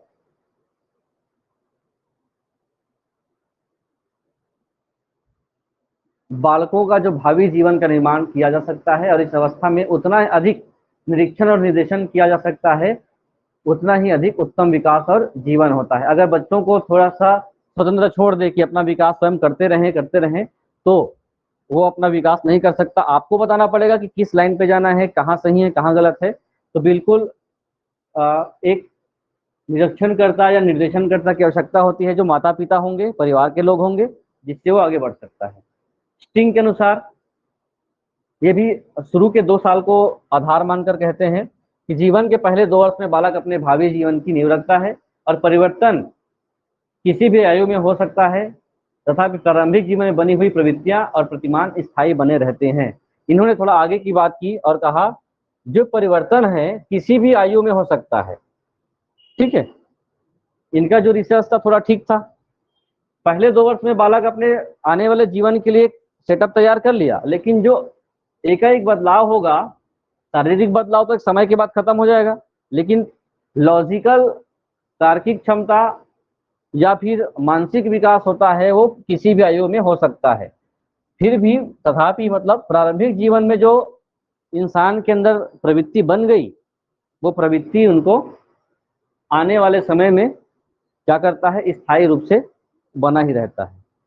बहुत कम ऐसे देखने को मिलता है कि अगर कोई बच्चा 5-6 साल में अनुशासित है, शरीफ है, ज्यादा बदमाशी नहीं करता, तो आने वाले जीवन में भी वो वैसा ही बना रहता है। लेकिन कुछ बच्चे ऐसे होते हैं जो 10-15 साल तक सीधे साधे रहते हैं, उसके बाद क्या हो जाते हैं, बिगड़ जाते हैं, ये माना जाता है। और बिगड़ने की आयु अभी आएगा 13 से 19, 12 से 19, उस पे भी बहुत 2 अवस्थाएं होती है जिसमें बच्चों को विशेष काउंसलिंग मार्गदर्शन की आवश्यकता होती है। पहला जो होता है यही शैशवावस्था, और दूसरा होता है जो हम लोग बोलते हैं किशोरावस्था। जो बीच की जो अवस्था है, कौन सी अवस्था? बाल्य अवस्था। ये एकदम स्वतंत्र है, इसमें ज्यादा कुछ बदलाव नहीं आता। लेकिन बनना बिगड़ना ये तय करता है, और ना बिगड़ना, इसमें संभल गए तो जीवन संभल गया, है ना। और इसमें सीख लिए तो आगे के जीवन आपके लिए आसान हो जाएगा। तो ये इसका है। कल हम लोग देखेंगे, थोड़ा सा बचा है ये, शारीरिक विकास मानसिक विकास कितने कितने लेवल में होता है। ठीक, अभी आप लोग थोड़ा सा क्या करें, गणित बनाएं।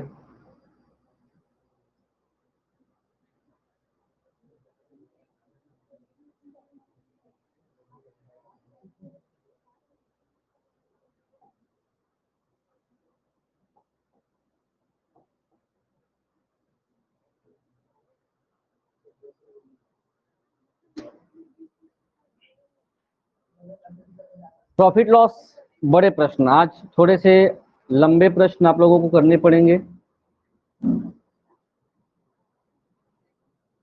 कोई नहीं जाएगा।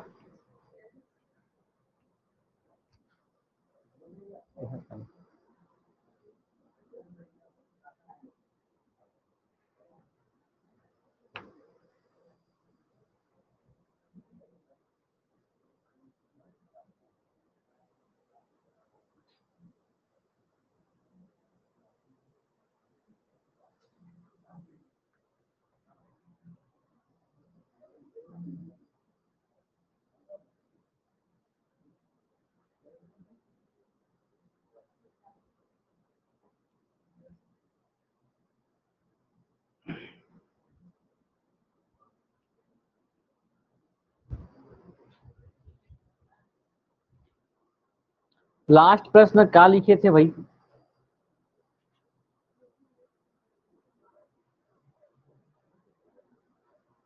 हाँ ठीक है, वही वाला है। क्वेश्चन लिखेंगे,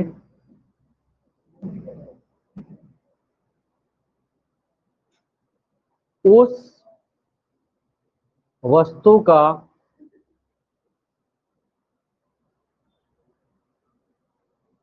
क्रय मूल्य क्या होगा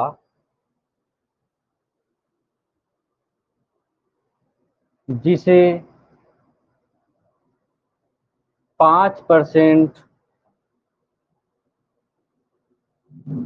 लाभ तथा 5%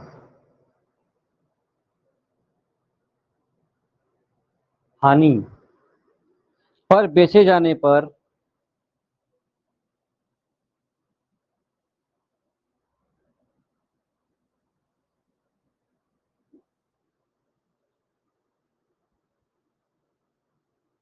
विक्रय मूल्यों का अंतर 60 रुपए है।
कितना आया?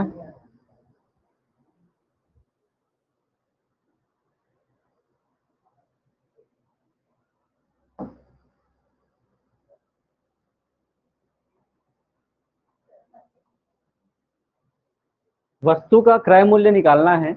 मान लेते हैं वस्तु का क्रय मूल्य, माना वस्तु का क्रय कितने में आप लोगों ने खरीदा है या नहीं पता है, क्रय है। क्वेश्चन कल लास्ट क्लास का रिपीट है, इस कारण से आप लोग नहीं बैठे थे उसमें। प्रश्न ये कहता है कि मैंने एक वस्तु खरीदी, ठीक है, अगर मैं उसको 5% लाभ में बेचता हूं, ठीक है, फिर से समझ लीजिए, 5% लाभ में बेचता हूं तो जितना रुपया मिलता है, अगर उसी को मैं अगर 5% लॉस में बेचूं, हानि में बेचूं, तो जितना रुपया मिलता है, और दोनों लाभ और हानि के पैसे को मैं डिफरेंस निकालता हूं तो 60 रुपए का अंतर आता है। ठीक है, 5%, 5%, जैसे मैंने किसका एग्जाम्पल दिया था, 100 रुपए का उदाहरण दिया था। ठीक है, 100 रुपया का एक सामान है, इसको मैंने कितने में बेचा, 5% लाभ में, 105 में, और 5% हानि में, सामान 100 ही है, तो कितने में, इन दोनों का डिफरेंस कितना आ रहा है, 10। वैसे ही मैं अगर इसको 5% लाभ में बेचता हूं और 5% हानि में बेचता हूं तो डिफरेंस कितना आता है, 60। तो उसी डिफरेंस और उसी विक्रय मूल्य, सेलिंग प्राइस से आपको क्या निकालना है, कॉस्ट प्राइस, क्रय मूल्य निकालना है। तो देखिए हम लोग मान लेते हैं वस्तु का क्रय मूल्य कितना है, मान लेते हैं एक्स है ना। तो इस क्वेश्चन मार्क की जगह मैं क्या लिख देता हूं, माना इसका क्रय मूल्य एक्स है। तो ये हो गया 5% लाभ पर विक्रय मूल्य, मान लेते हैं कितना हो जाएगा, 105 एक्स बटे 100, 5% हो गया। क्लियर है? अब हम बात करेंगे 5% किस पर, लॉस पर, 5% हानि पर विक्रय मूल्य हो गया 95 एक्स बटे 100। अब प्रश्न कहता है दोनों को हम लोग, दोनों का जो कॉस्ट प्राइस है, सेलिंग प्राइस है, इन दोनों के बीच का डिफरेंस कितना है? 60 है। तो ये हो गया 105x/100 माइनस 95x/100। दोनों का डिफरेंस कितना हो गया? 60 रुपीज। नीचे का एलसीएम निकलेगा तो 100 ही होगा। ठीक है, ये हो गया 100, ये हो गया 105x minus 95x is equal to 60। Minus करेंगे 10x, 10x बाय 100/60। ये कट गया कितने बार में? 10 बार में। तो ये हो गया x/10 और 60, तो x बराबर 600। ठीक है, बन जाएगा। और हमने एकीक नियम की बात की थी। एकीक नियम का क्या था? आप लोगों ने कुछ स्टेटमेंट लिखे थे कल। अगर एक बार लाभ हो और एक बार हानि हो तो दोनों के परसेंट को क्या कर देंगे? जोड़ देंगे। कल लिखे थे ना, 2-3 लाइन लिखे थे।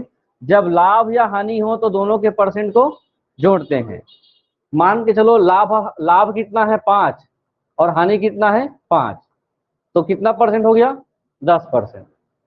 तो 10% बराबर 60, तो 100% बराबर 600। ये इसका ट्रिक है। ठीक है, अगर दोनों में लाभ लाभ होता तो दोनों के डिफरेंस को लिखते, और दोनों में हानि हानि होता तब भी उन दोनों का हम लोग क्या करते? डिफरेंस करके परसेंटेज निकालते। लेकिन समस्या ये है कि आप जब एग्जाम हॉल में देखोगे तो ये वही वाला प्रश्न है कि नहीं है? 30 तो प्रश्न लिख चुके हो आप। अब वो 30 प्रश्न में यही प्रश्न है कि नहीं? उससे अच्छा है कि आप ये कॉन्सेप्ट रखिए और ऐसे ही प्रश्न बनाएंगे।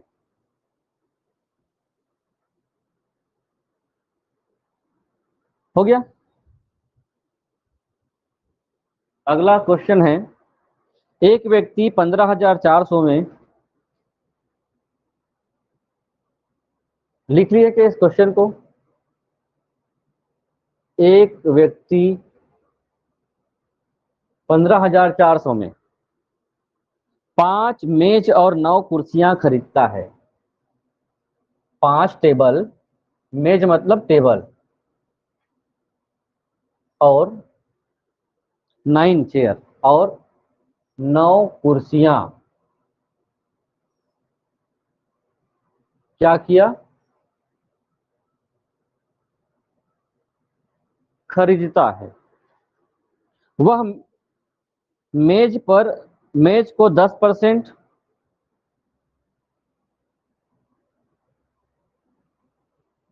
वह मेज को 10% तथा कुर्सी को 20% लाभ पर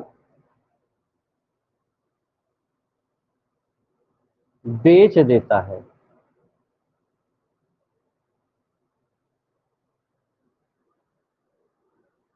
यदि सभी मेजों और कुर्सियों को बेचकर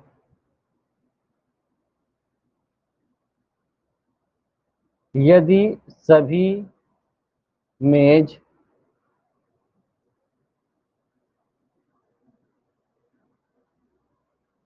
और कुर्सियों को बेचकर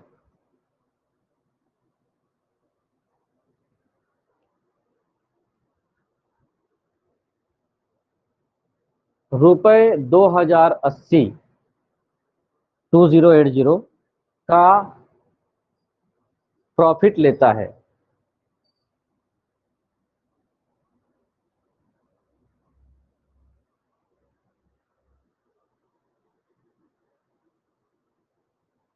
तो 7 कुर्सियों की लागत मूल्य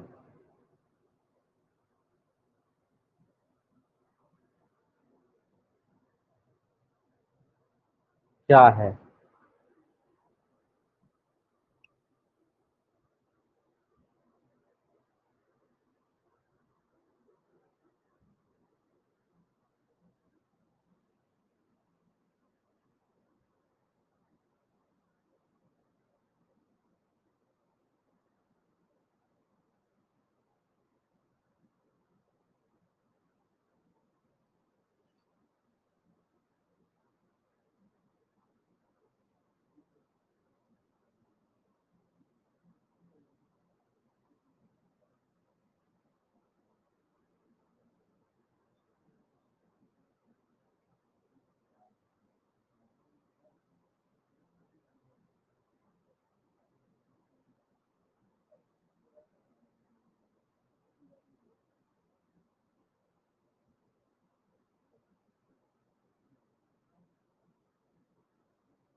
आया? कितना आया है?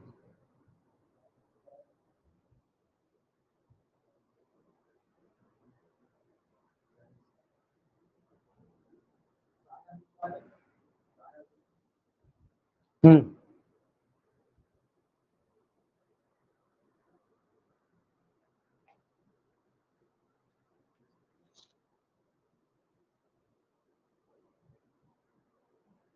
बना दें?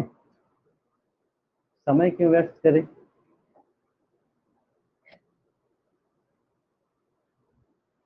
प्रश्न को एक बार समझे हैं, व्यवहारिक प्रश्न है ना, और उसको आप लोगों को गणितीय रूप में समझना है। इसको लेकर के हमने एक दो प्रश्न सॉल्व किए हैं, ऐसा नहीं है नहीं किए हैं। एक जो व्यक्ति है 15,000 रुपए लेकर के क्या किया, मार्केट गया, ठीक, और उन्होंने चेयर भी लिया और टेबल भी लिया, और 5 टेबल लिया है और 9 कुर्सी लिया है। कितना रुपए लेकर गया है? और 15,000 रुपए, 15,400 रुपए में वो खरीद के लाया। अब जब उसने बेचना शुरू किया, दुकानदार है तो बेचना शुरू किया, तो इसको जब बेचा तो 10% फायदा कमाया, ठीक है, और इनको बेचा तो 20% लाभ कमाया। जो फायदा था, जो लाभ था, प्रॉफिट था, वो उसको कितना रुपया मिला दोनों मिला करके? सबको बेच दिया ना, 5 टेबल भी बेचा गया है, 9 कुर्सियां भी बचा गई है, तो प्रॉफिट कितना हो गया उसको? 2,080। तो आपको क्या बताना है कि 9 चेयर तो आपने बेच लिया है, लेकिन आपको 7 चेयर का वैल्यू बताना है। तो पहले एक चेयर का निकालना पड़ेगा, तो 7 का निकल जाएगा, ठीक है। तो पहला काम ये करिए,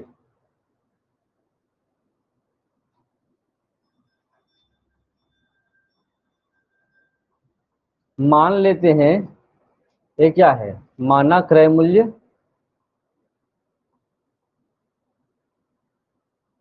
क्रय मूल्य नहीं मानेंगे, ये मान लेते हैं माना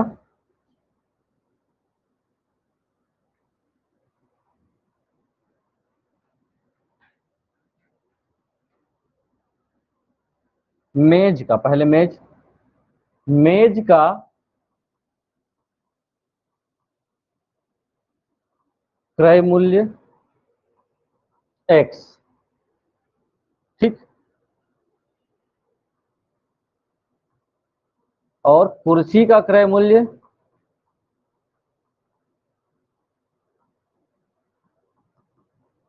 कितना है? y है, मान लिए थे। अब बताइए, प्रश्न कहता है, हमने एक चेयर नहीं लिया है, एक चेयर का मूल्य कितना है? यहाँ पे एक लिख दो तो और ज्यादा समझ में आएगा। एक मेज x और एक कुर्सी का y। प्रश्न कहता है खरीदने के लिए कितना रुपए लेकर उन्होंने खपत किया है? 15,400। कितना चेयर? 5 चेयर। तो हम ये लिख सकते हैं कि अब 5x मतलब 5 मेज, ठीक है, उसका रेट और 9 कुर्सी का रेट मिला करके कितना हो गया? 15,400। ये समझ में आया? ये एक कुर्सी का था तो 5 कुर्सी का 5x, 5 मेज का, और 9 कुर्सी का 9y। दोनों का जो रेट है 15,400 है, जो प्रश्न में दिया गया है, ठीक। सेकंड क्या हो रहा है, हम इसको क्या करते हैं, सेल करते हैं, विक्रय मूल्य विक्रय करते हैं, तो हमको कितना प्रॉफिट होता है? 2,080। दोनों को, दोनों का प्रॉफिट है 2,080। हम अगर इसका प्रॉफिट निकालें तो पहला ये देखिए, 5x में कितना प्रॉफिट? 10%, तो 10/100 है ना। मेज को हम लोग माने हैं x, तो 5x में कितना परसेंट का प्रॉफिट? 10%। वैसे ही कुर्सी को हम लोग क्या माने हैं? y, तो 9 कुर्सी है, तो 9 कुर्सी में कितने परसेंट का प्रॉफिट है? 20%। तो ये हो जाएगा प्लस 9y 20/100, जो किसके बराबर है, दोनों का जो पैसा है प्रॉफिट का वो 2080 रुपए के बराबर है। तो ये क्या हो गया, यहां पे लिखेंगे लाभ बराबर, यहां हो गया क्रय मूल्य, दोनों का क्रय मूल्य का योग ये है और दोनों का लाभ का ये प्रॉफिट का है। सबको समझ में आ रहा है? यहां पर ये चीजें सॉल्व हो सकती है। ये चला जाएगा 10 एकम 10 और 10 दहम 100, और ये हो गया 5 एकम 5, 5 दूनी 10, ऊपर में बचा x, नीचे में बचा 2। वैसे ही 20 एकम 20 और 20 पंचे 100, ऊपर में बचा 9y और नीचे में बचा 5 बराबर 2080 रुपए। इसको हम लोग मान लेते हैं समीकरण इक्वेशन 1।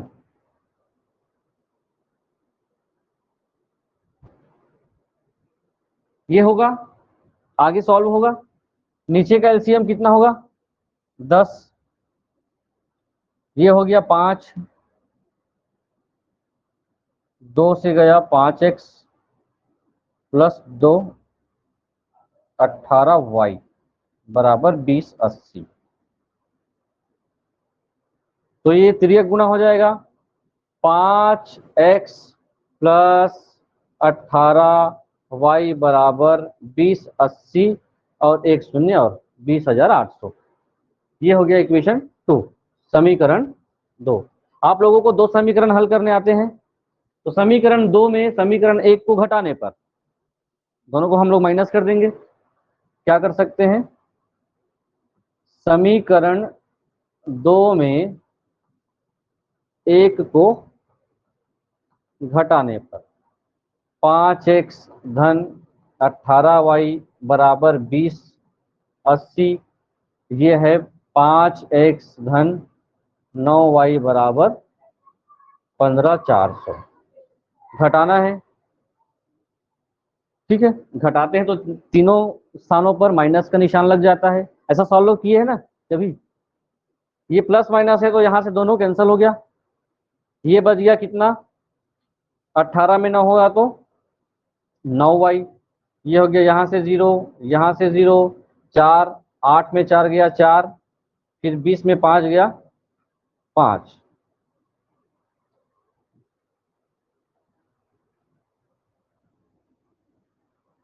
अब ये बच गया y बराबर 9 एकम 9, 9 छके 54, 600। y किसको माने हैं हम लोग, y एक कुर्सी का क्रय मूल्य y है। प्रश्न पूछा है 7 कुर्सी का क्रय मूल्य, कॉस्ट प्राइस, ठीक है। तो यहां पर लिखेंगे 7 कुर्सी का क्रय मूल्य बराबर 600 गुणित 7, कितना 100, 42।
हो गया क्या?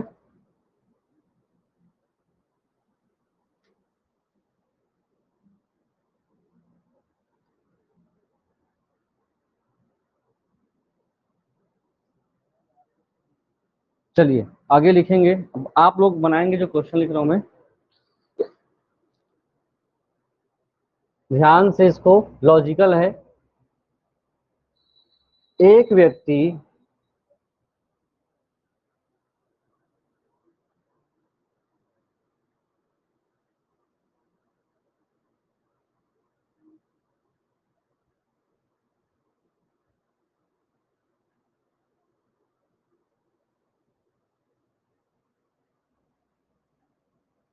एक व्यक्ति ए साइकिल को बेचता है।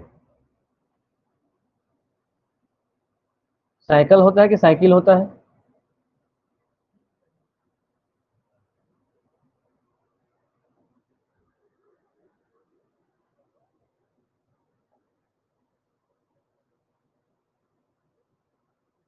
एक व्यक्ति साइकिल को बेचता है बी को।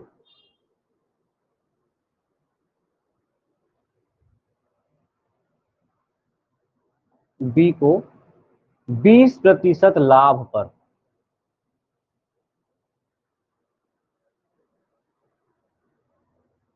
तथा बी बेचता है सी को 25% लाभ पर।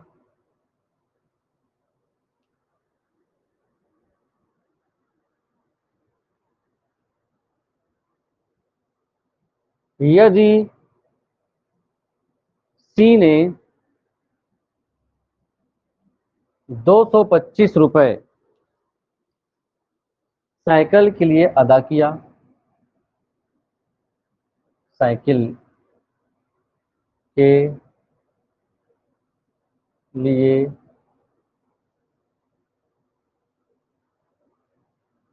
अदा किया, तो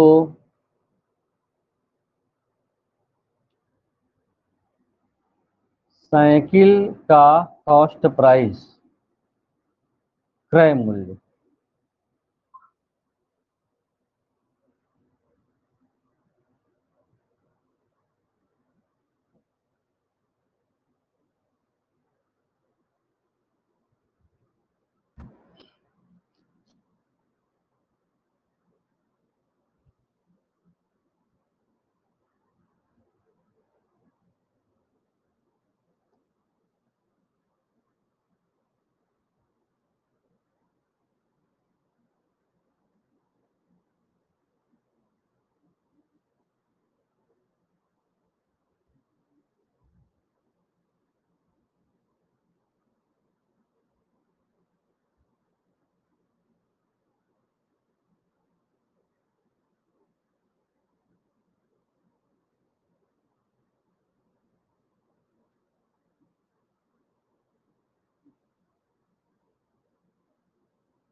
चलिए जल्दी बताइए।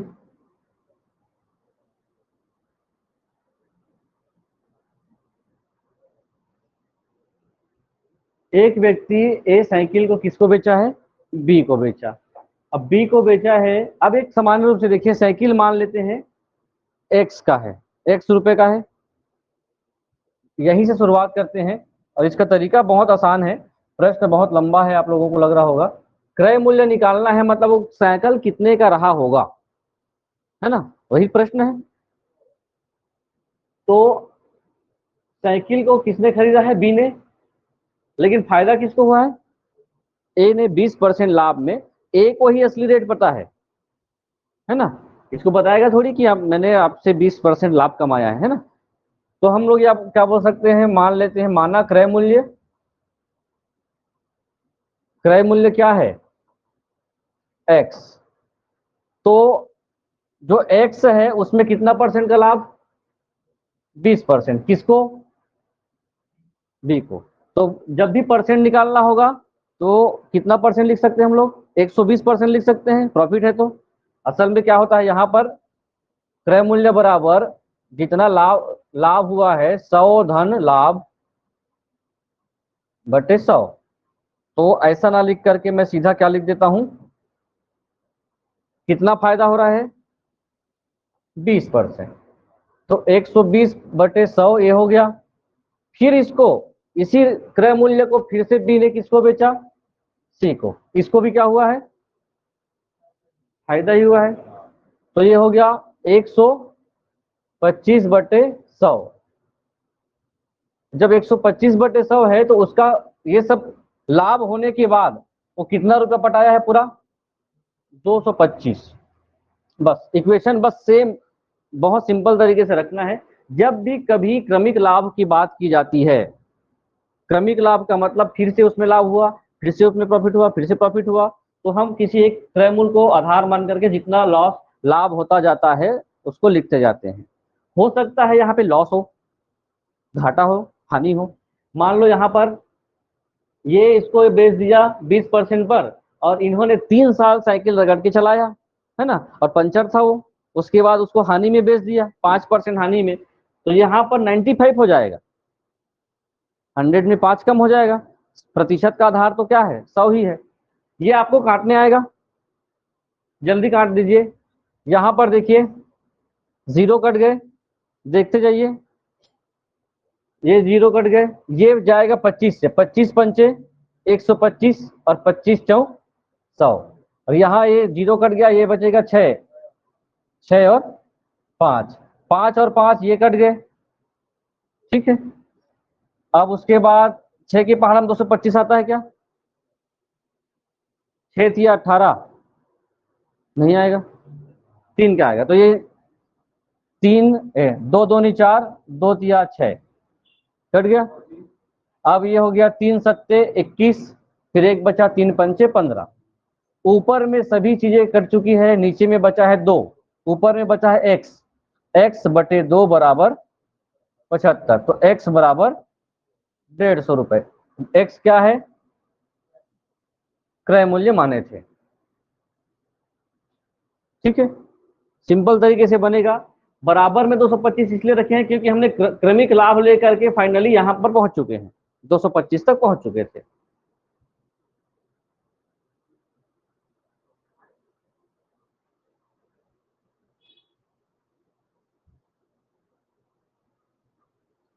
चलिए एक प्रश्न और बनाएंगे आप लोग।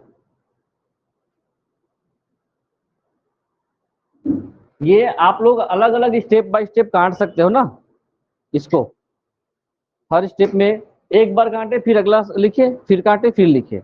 ये आपकी सुविधा के ऊपर है कैसे काटना है। आगे बढ़े, एक प्रश्न आप बनाएंगे, जल्दी बना देंगे, फिर हो जाएगा।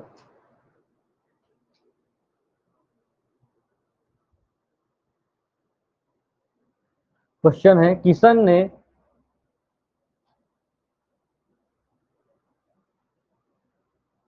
एक वस्तु को 25% लाभ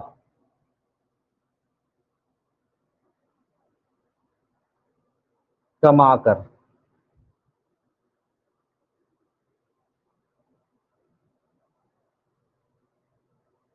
कमल को बेचा।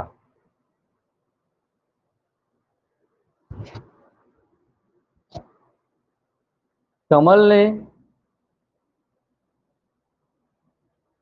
10% लाभ कमाकर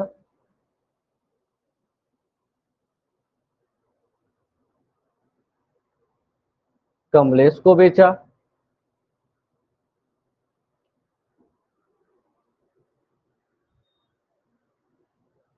कमलेश ने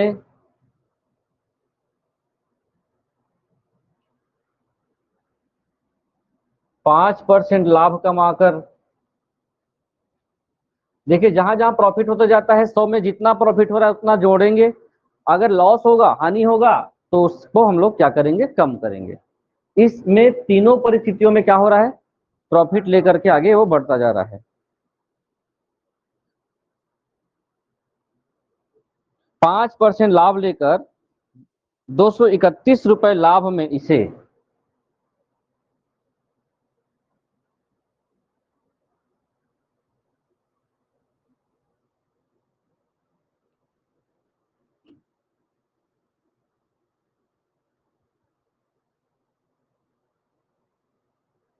करुण को बेचा।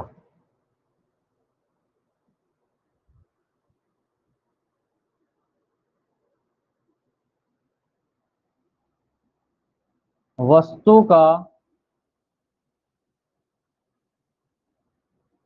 वास्तविक कॉस्ट प्राइस, क्रय मूल्य,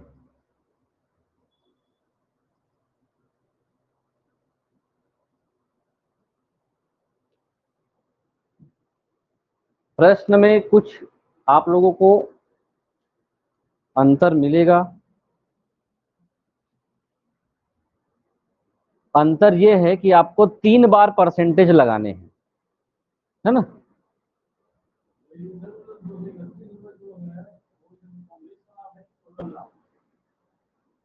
पांच परसेंट लाभ कमाकर 231 रुपए लाभ में इसे करुण को बेचा, तो ठीक तो है। 5% प्रॉफिट कमाया और करुण ने इसे कितने में खरीदा, यही तो प्रश्न है। प्रश्न घुमा कैसे है, अगर मैं ये बोलता करुण ने इसे 231 रुपए में खरीदा, तो बात तो ही है ना।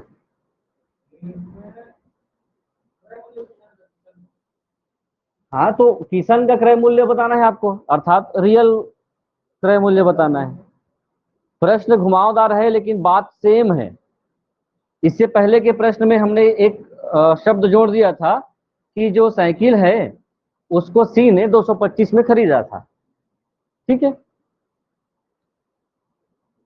अगर मैं बोलता बी ने 225 रुपए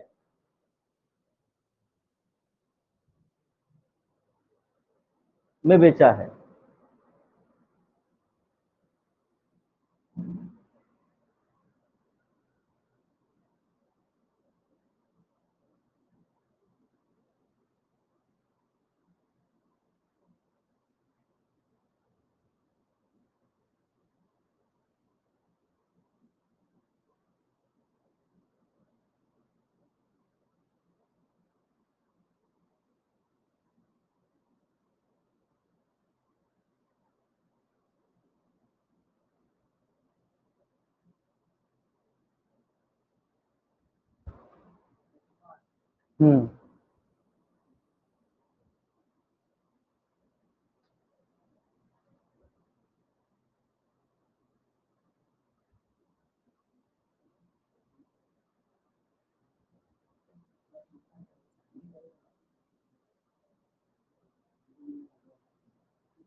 माना क्रय मूल्य कितना मान लेते हैं, एक्स है, तो एक्स का पहला कंडीशन क्या है, 25% लाभ, तो 125/100। दूसरा, वही वस्तु फिर से कितने परसेंट लाभ में आगे बढ़ा, 10% में, तो 110/100। फिर वही 105% आगे बढ़ा, जो फाइनली 231 रुपये प्रॉफिट के साथ करुण ने खरीदा। ये प्रॉफिट करुण को नहीं, करुण ने 231 में ही खरीदा है ना। अब ये यही बनाए हो आप लोग, काटने से कितना आया 160। ये 231 तो निश्चित रूप से 11 से कटेगा, वो दिख रहा है ना। और इधर 11 है, मतलब ये 11 से कटने वाला है। ये पहला इसको काट लेते हैं, ये कितने बार में 25 पंचे 125 और 25 चौक 100। और यहां से दोनों जीरो इसका कट गया, 5 एकम 5 और 5 दूनी 10, ये भी कट गए।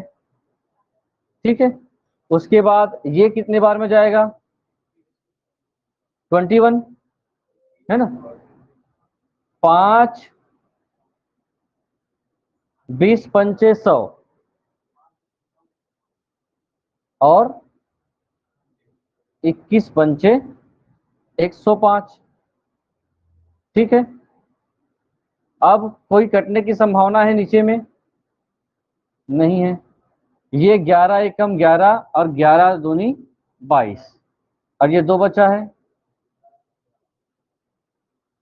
11 एकम 11। ध्यान से देखते हैं, 21 और 21 आपस में ये फिट गए, क्यों, क्योंकि बराबर है। ठीक है, अब ऊपर में आपको मिलेगा x और नीचे मिलेगा 4 दूनी 8, 8 दूनी 16 और 160। तो हम लोग इसको किस रूप में लिख सकते हैं, x बराबर 160। 160 रुपए हमारा क्रय मूल्य है। ये काटने में परेशानी होगी तो एक एक स्टेप में काटते हुए आगे बढ़ सकते हो, है ना। जहां सहजता हो काट सकते हैं।